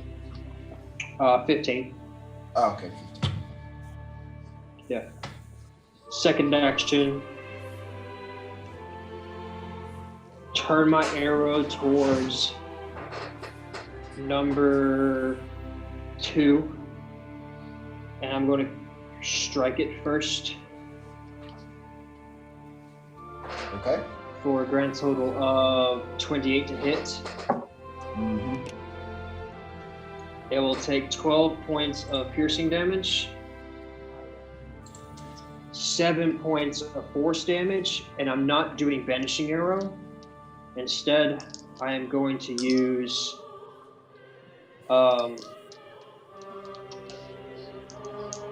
yeah, you know what? No, I will use Banishing Arrow. I'll use Banishing Arrow. It needs to make a charisma saving throw. And it will take 6 points of force damage on top of that from Banishing Arrow.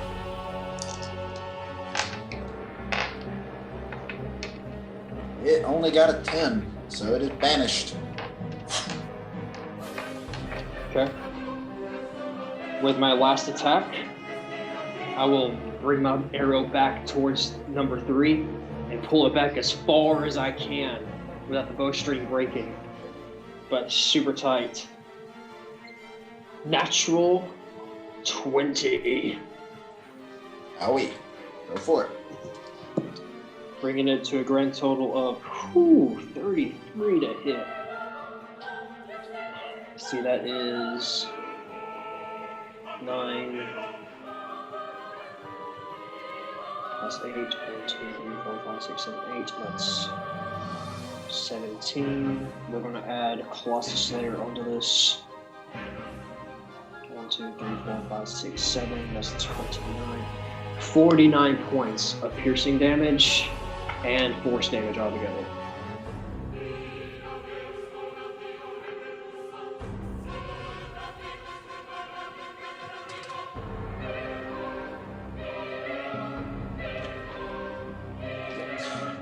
As you unleash your arrow, hitting this creature in the chest, it falls to the ground but it's still standing. And it just looks at you in anger. It's looking pretty weak, though. It's looking pretty weak. Alright, so now it's buried.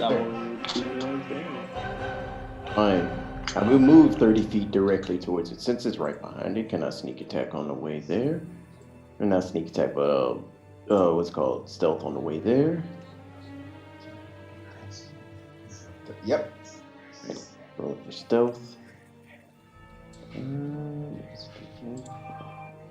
a second. 20 to disappear. Stealth. Alright. Now I'm gonna hit it. I'm gonna try to hit it now. Alright, roll to see if you hit it. Alright. Does 20 hit him? Yes. Alright. I hit. Alright, I'm gonna roll for damage now. That will be 8 from the dagger itself, on top of all the other stuff I gotta do. 5.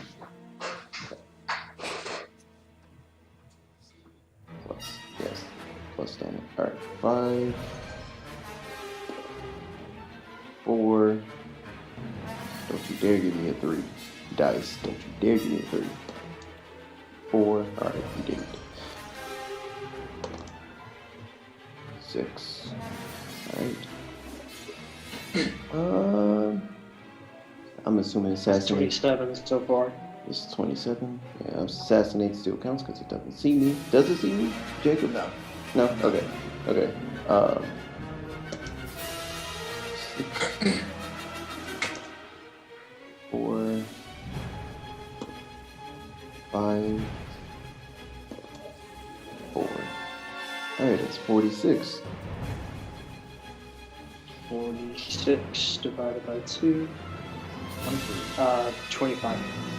Sorry, 23. Yeah, correct. Sorry. 23. As you stab it right in its back, it screeches out in pain and almost falls completely onto the ground before it catches itself a little bit, just shaking like crazy, still barely hanging in there. It's all cool. Because bonus action. I'm gonna cast, or use, I should say. What's that spell called? Poison spray for 3d12. And it's point. Don't I need to roll a Constitution or? Yeah, you need to roll a Constitution.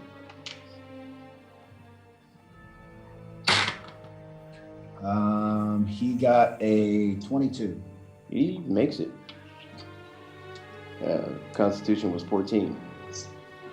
I don't know. It still takes half damage. Oh, like I don't know if it's halved or. All right, let's roll. That was a 5. That was 12. Does it say?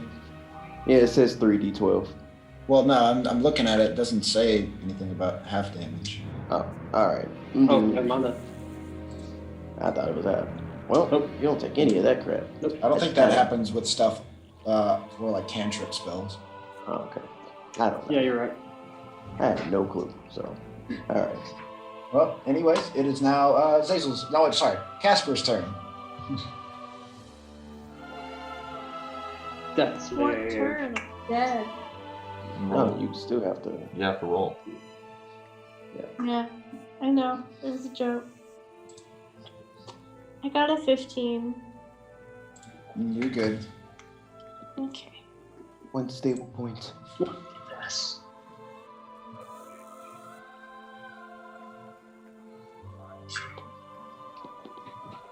All right, so next person to go is Azazel. So did I get all my equipment when I rolled that 99? No, you just got what I told you. Okay.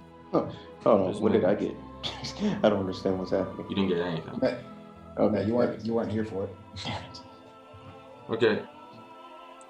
I'm going to run over towards Casper, and I know that he's going to have an attack of opportunity on me. Alright. Nope. There we go. Running over to Caspar.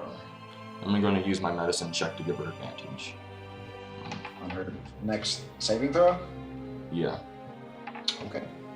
He will roll to see if he hits you.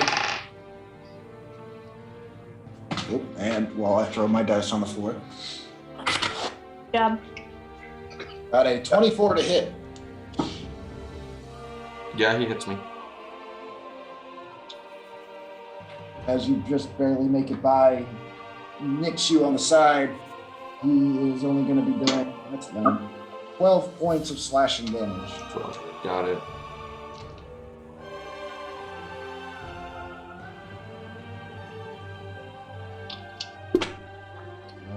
Well, nah, you should just have it. Alright, so the next person to go is Vicky.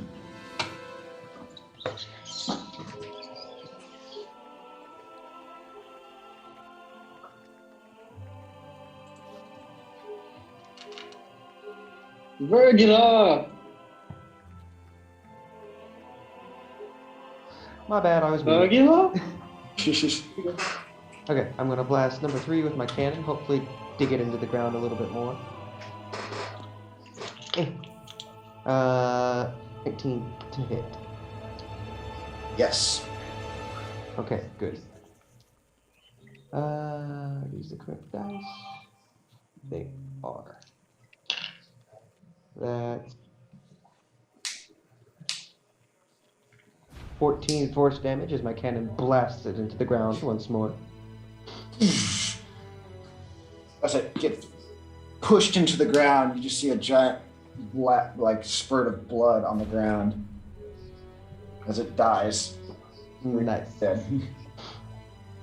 I'll just kind of glance over in that direction, like, yes, I suppose that's as far into the ground as it can get. How much? And then I'll walk over. What?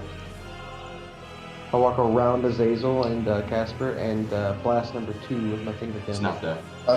No, two's still. It's not there.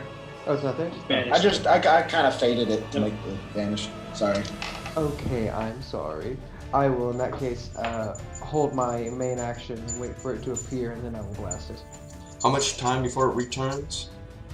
It will return Until the end, until either I dispel it for it to come back on purpose, or until the end of my next turn.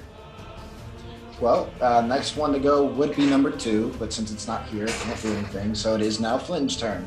It's freaking out in a land full of flowers and beauty. It's just like, what is this? I've never seen such beauty. Yeah, which Wait, well, if it's in a place where there's which sun, brings- it's going to be taking damage. I didn't say Exactly. sun, I said beauty. exactly, that's exactly what I was about to bring up. Will it be taking damage out in the sun? Where did it get sent? Just to the Feywild. It doesn't tell me specifically. It just says it gets sent to the Feywild. Well, I mean, there's sunlight in the Feywild, so There are also places in the Feywild that are in constant nighttime. Yeah, what? Maybe Correct. Roll. I guess you could roll like a percentage. roll. die. Okay, I will roll a d4, and odd numbers is nighttime, and even numbers are daytime. nighttime, nighttime. Daytime, nighttime, daytime.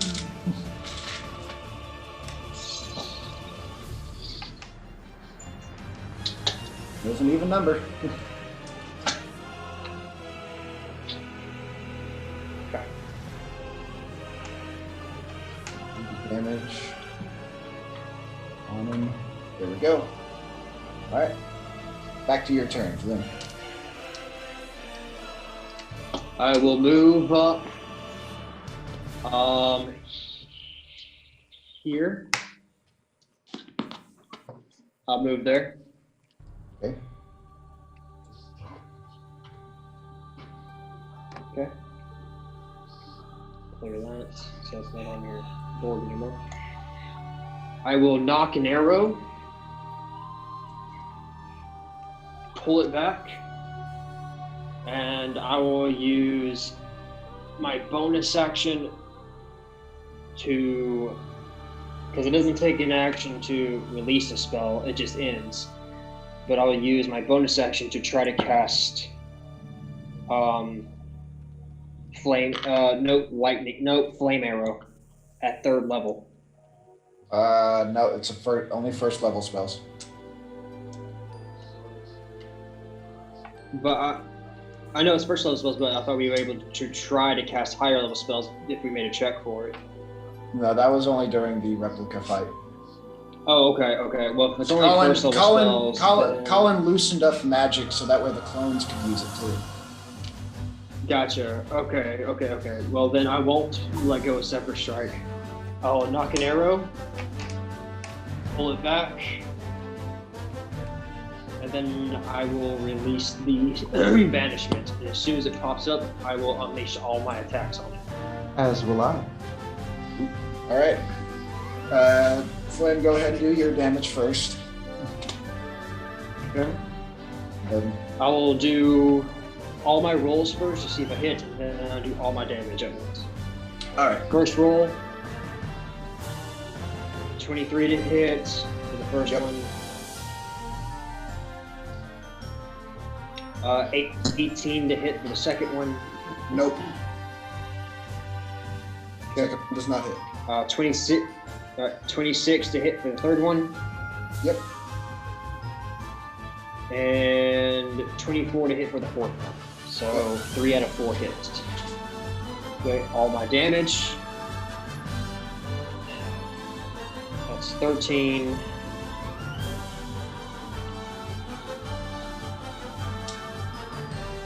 Bring the calculator out. Also, as you guys see it pop back up, you can see that its skin is like charred and melting a little bit.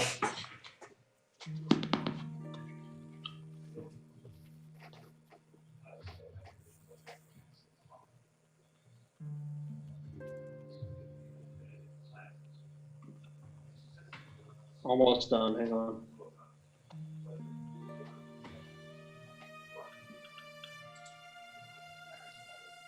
Then let me add my Zephyr Strike strikes to it.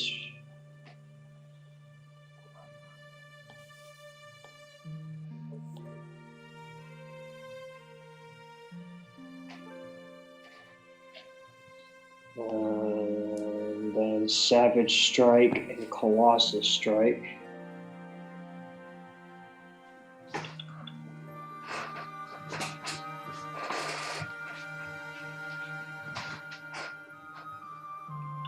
Alright, all together, piercing damage, force damage from Zephyr Strike, and Colossus Slayer and Savage Strike is 61 points of damage. Yeah. Oof.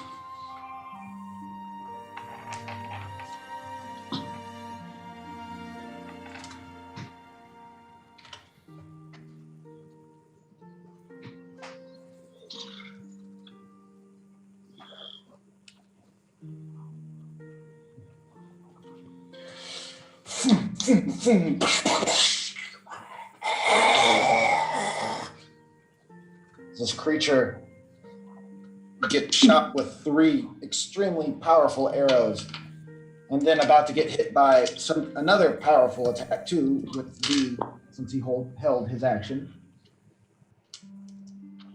Yay! 17 plus 8 to hit. Yep. Cool. Come here, damage dice.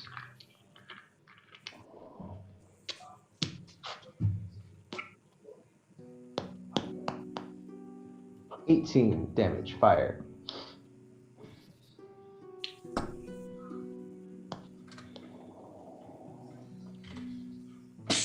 You shoot it across its chest with a ginormous burst of fire. The creature's still flapping in the air. He's not looking too hot. Well, he's looking pretty hot, but he's not looking good.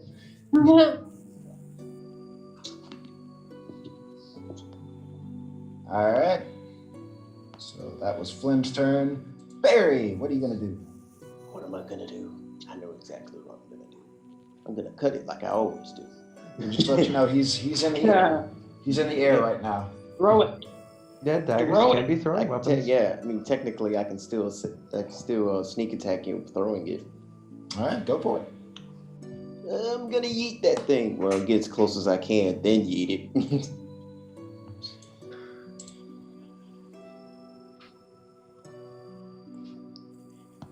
You want to be right here?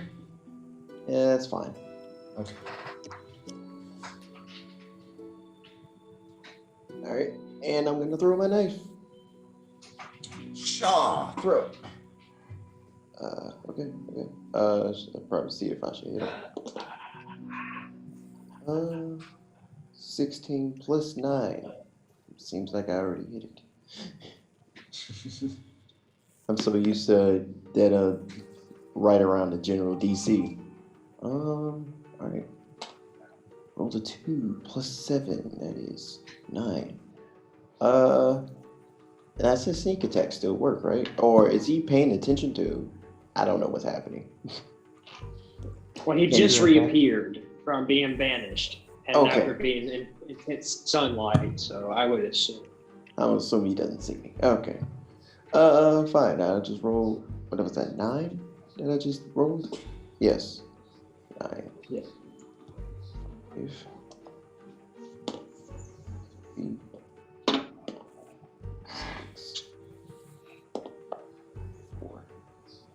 All right, that is 27.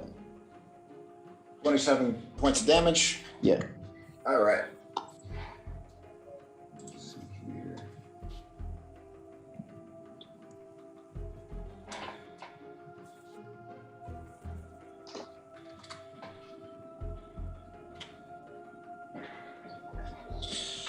All right. You throw your dagger towards it, piercing it right in the ribs. It's still flying. It's still up. Well, Son of a bitch! Hold on. For a bonus action, I'm gonna use thaumaturgy, and then I'm gonna scream as loud as I can. Since I can scream as loud as I can normally, it also does that times 3, I think it says. Up to 3 times as loud. Would that hurt us though? Well, y'all were right there, so yeah. It's gonna affect everybody. Oh, sorry, Destin. That's fun. I mean, it doesn't hurt anyone. It's just loud with ears, since she's like, it physically doesn't hurt anyone. It just makes their ears hurt. That's what I'm going for, since they have echolocation, which they have naturally sensitive ears than us. Which makes sense. I'm done with that.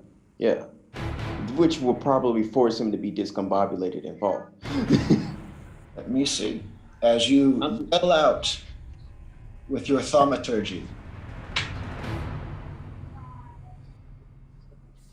Let's see here. Strength for him. See if he can handle it.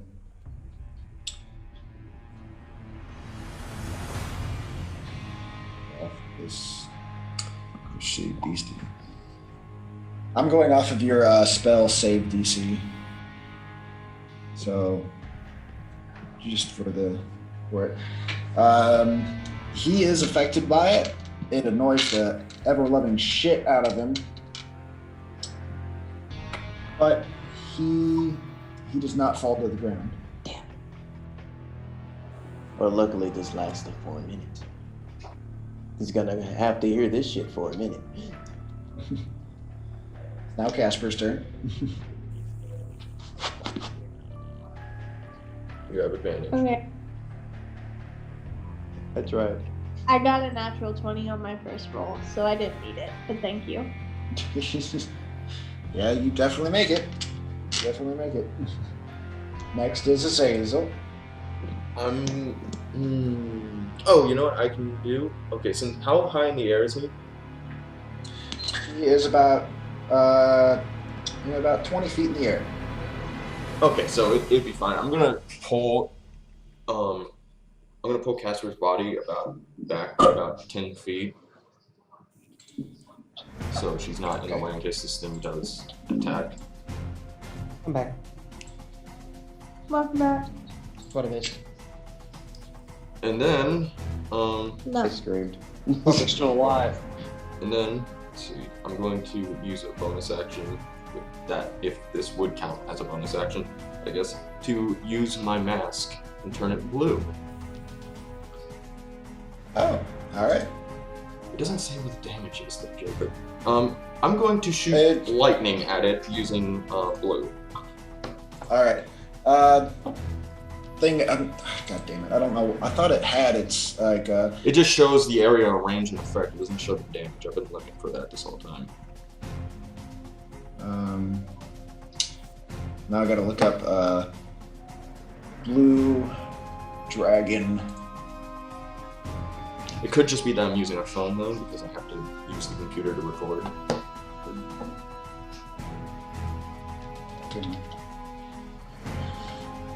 Born.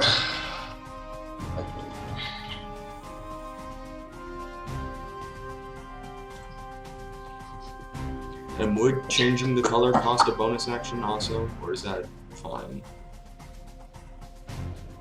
I mean, changing the mask color, yeah. Because I can only do it once a day, but I don't know if doing it in the middle of combat would cost an action or not, or a bonus action. Yeah.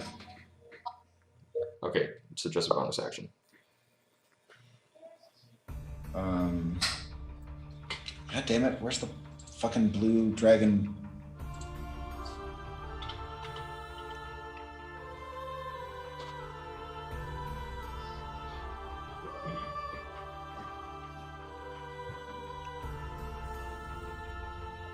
Damn it! Where's blue? Where's fucking blue?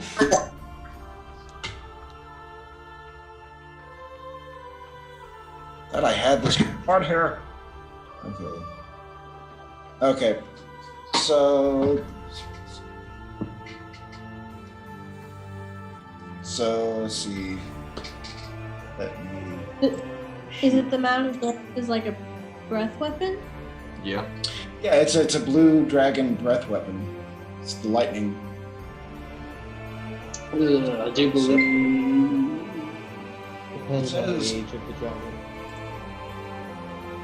It takes 2d6 damage on a failed save and half as much damage on a successful one. God damn, I guess I'm gonna need to put in the damage in there. I thought it was already in there. Shit. So what's the damage, Jacob?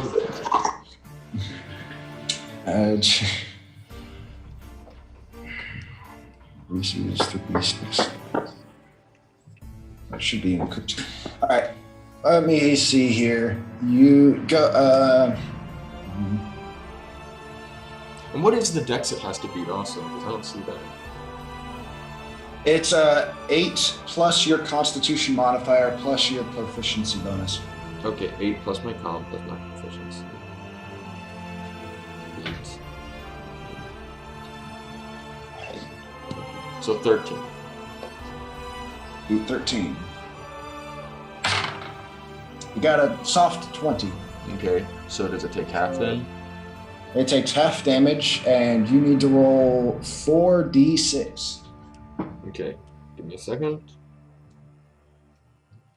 Write that down. I don't need to write the damage down in there. I could have swore I did that, but I guess not. 12 points of damage total, so half that is 6. All right. Oops, there it is. Fuck. We'll fix it when we're done. I gotta put it down now or I'll forget.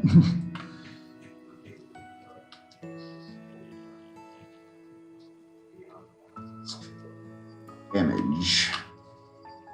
Yes, there we go. All right. Okie that is bookmark. 6 points of lightning damage as lightning shoots out of Azazel's mask.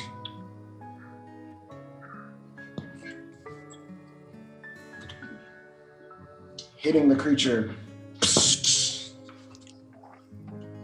It's still standing. It's still not standing. It's still flying.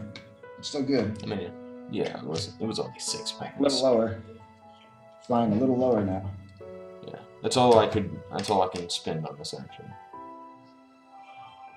All right, so next is V's turn.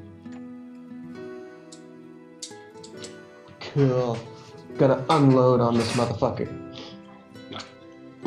As best I can with, just cantrips again. So first up is gonna be is it still flying? Yeah, it's still flying a little. Okay. Cannon's gonna go straight up and try and blast it straight down, so it'll take the falling damage as well. Gotcha. So attacking, that is a 18. 18 to hit. Yes. Miss. Damn. Ah, well. Second attack with the cannon as well. That is a 15 plus 8. Much better. Yes, you do hit him that time. And wrong dice.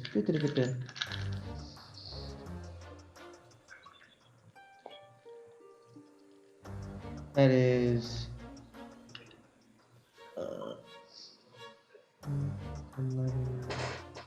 16 damage. As the cannon fires once and just completely fucking whiffs, and then the second time it actually hits. And hopefully makes him take fall damage too. The creature.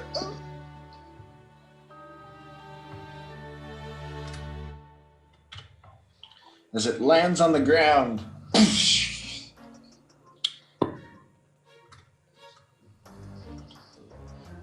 Taking a little bit of that fall damage. It is now on the ground, but is slowly crawling back up and getting back up. It's still barely alive.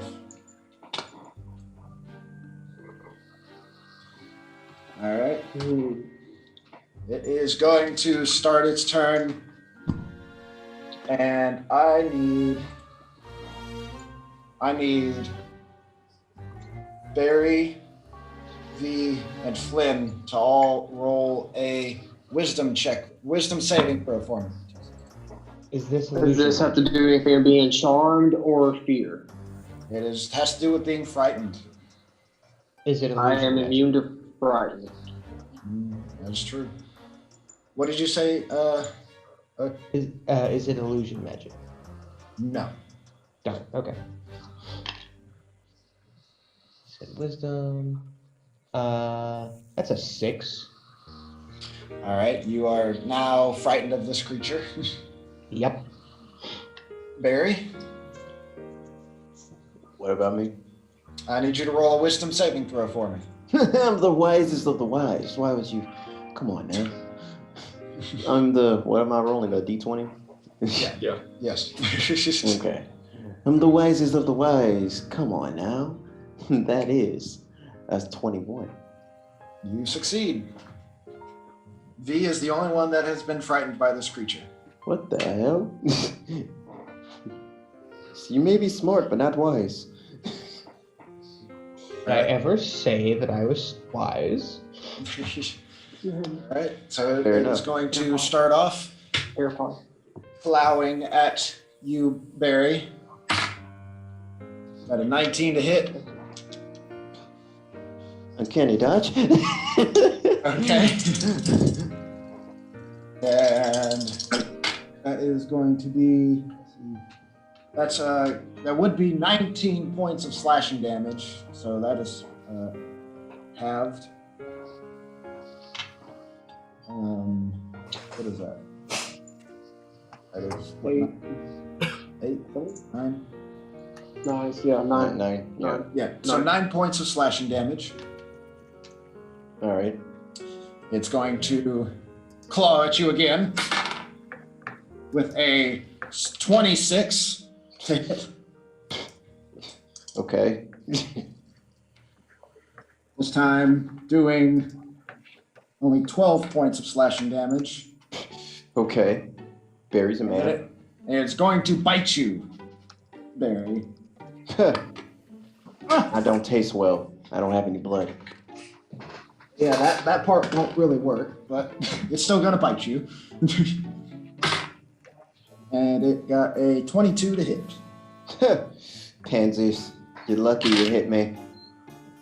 That is going to be 11 points of piercing damage. And that is all it can do. So it brings it right back up to Flynn's turn. And fury and anger, Flynn drops his bow and walking menacing like in an anime show towards this creature, pulling out the boogeyman blade. All right. For my bonus action, I will attempt to grapple the creature, taking my offhand and snatching it by its throat. All right, let's do a strength check. See if you can beat it. Yeah, that's a natural 20. Bring it, motherfucker. Okay, it got a soft 20, so you grab it. 20. Yeah! And I will take it, boogeyman, and I will stab upward towards its sternum, staring it right in the eyes. That will be a total of... Stop rolling, goddamn. 22 to hit for the first attack. Second attack, 21 to hit. Second action for third attack, 27 to hit. And fourth and final attack for second action, 21 to hit. Damage will be, for the first one, 8 points of damage, piercing damage. Another 8 points of piercing damage. 9 points of piercing damage. And math. Another 8 of poison. Another 8 points of piercing damage, with Zephyr Strike on top of all that for force damage, bringing it to a grand total of 16 points of force damage. All right. As you jab your blade into its sternum with the amount of force damage and piercing damage, it goes right into it, right through the bone, and almost exploding its skin off of its chest. Just repeatedly stabbing this thing while like having my hand on its throat. It is dead. As its body goes limp after the second attack, actually. I'm still holding on to it in rage, just stabbing and stabbing and stabbing, blood of this creature going everywhere. Well, I'm gonna pick up my knife that is in its body, so. Go for it. You have vanquished all three of these vampiric monstrosities. I'm taking a souvenir. I'm taking his fangs. Destin, does Destin need to roll again? She should be stable. Yeah. Okay. Are the doors still blocking? As you look at the door, actually, as you go to look at the door, you see as it once again just falls down on the ground with a big thud. I cast Identify on the book I have. Identify. Well, I can tell you this, it's not the Necronomicon. Okay, that was going to be my first question. Of course. What's, let me see. Stab. What does that do?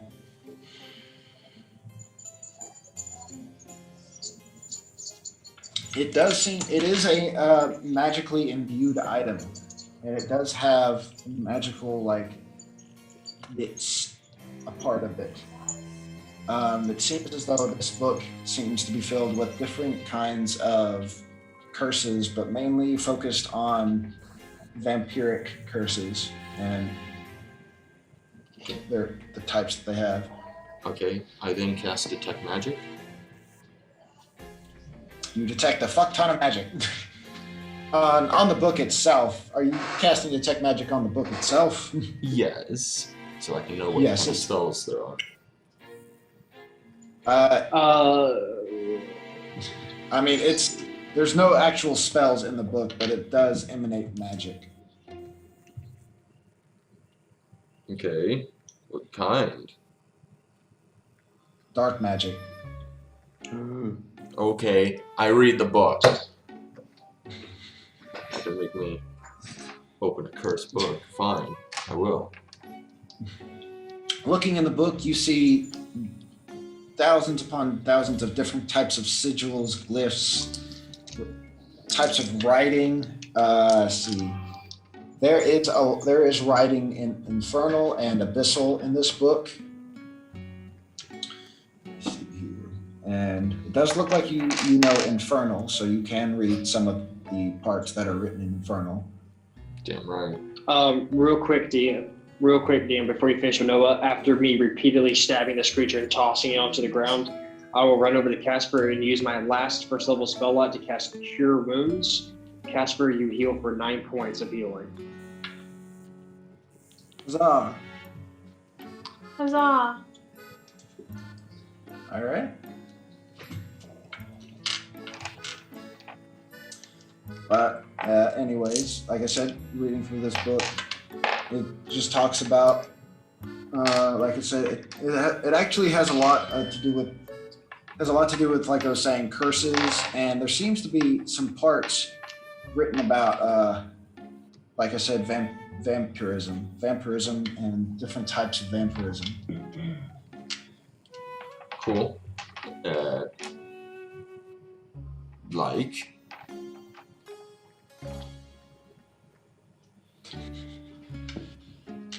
I mean, obviously the one that you have, the altered version that you obviously saw with the Vargheists. It's a lot of stuff that you already know, Azazel. Okay. Is what I'm saying. It's a lot of stuff that you already know. Well, if it may come in handy later, I'll just keep it on my person for now. All right, sure, you can keep it. Next, I want to go out and find Tina. All right, and before we completely end this, because I'm gonna end it right now, and save the Tina part for later. All of you can level up. Huzzah! Hell yeah, that's what the fuck I'm talking about. Hell yeah. Oh god, what do I want to do?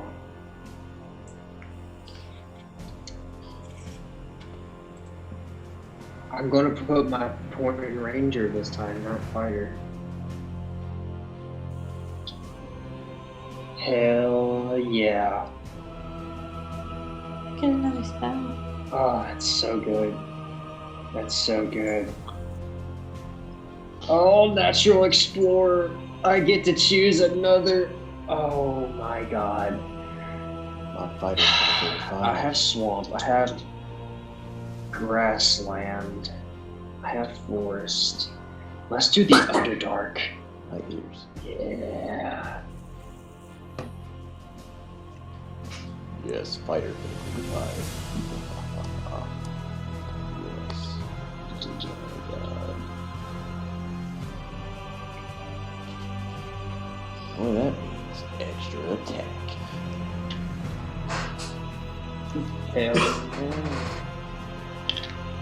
Dude. Oh my god. I was at, no shit, 10 HP after all that. Oh, poor you. Saltiness, I hear. Hey. That's low, man. That's really low. I know it's low. Up there. So, Jacob, what next? What next? Well, we'll figure that out in the next episode. Or Dragon Ball. Woo! I mean, D&D. So, that was so much fun. Oh my god, that was so much fun. Thank you, Jacob. That was good. It was really good. entertaining, Jacob. I appreciate it. Well, I'm glad you guys enjoyed this one more than the last one. Oh, yeah. I love this one's a bit of a grind. Not even gonna lie. One Yeah. right. Oh, I love this one. Yeah. Oh yeah, this one's way better. Yeah, this one was great. Ooh, nice. Well, we'll see you all in the next one. Bye-bye. Goodbye. Bye-bye.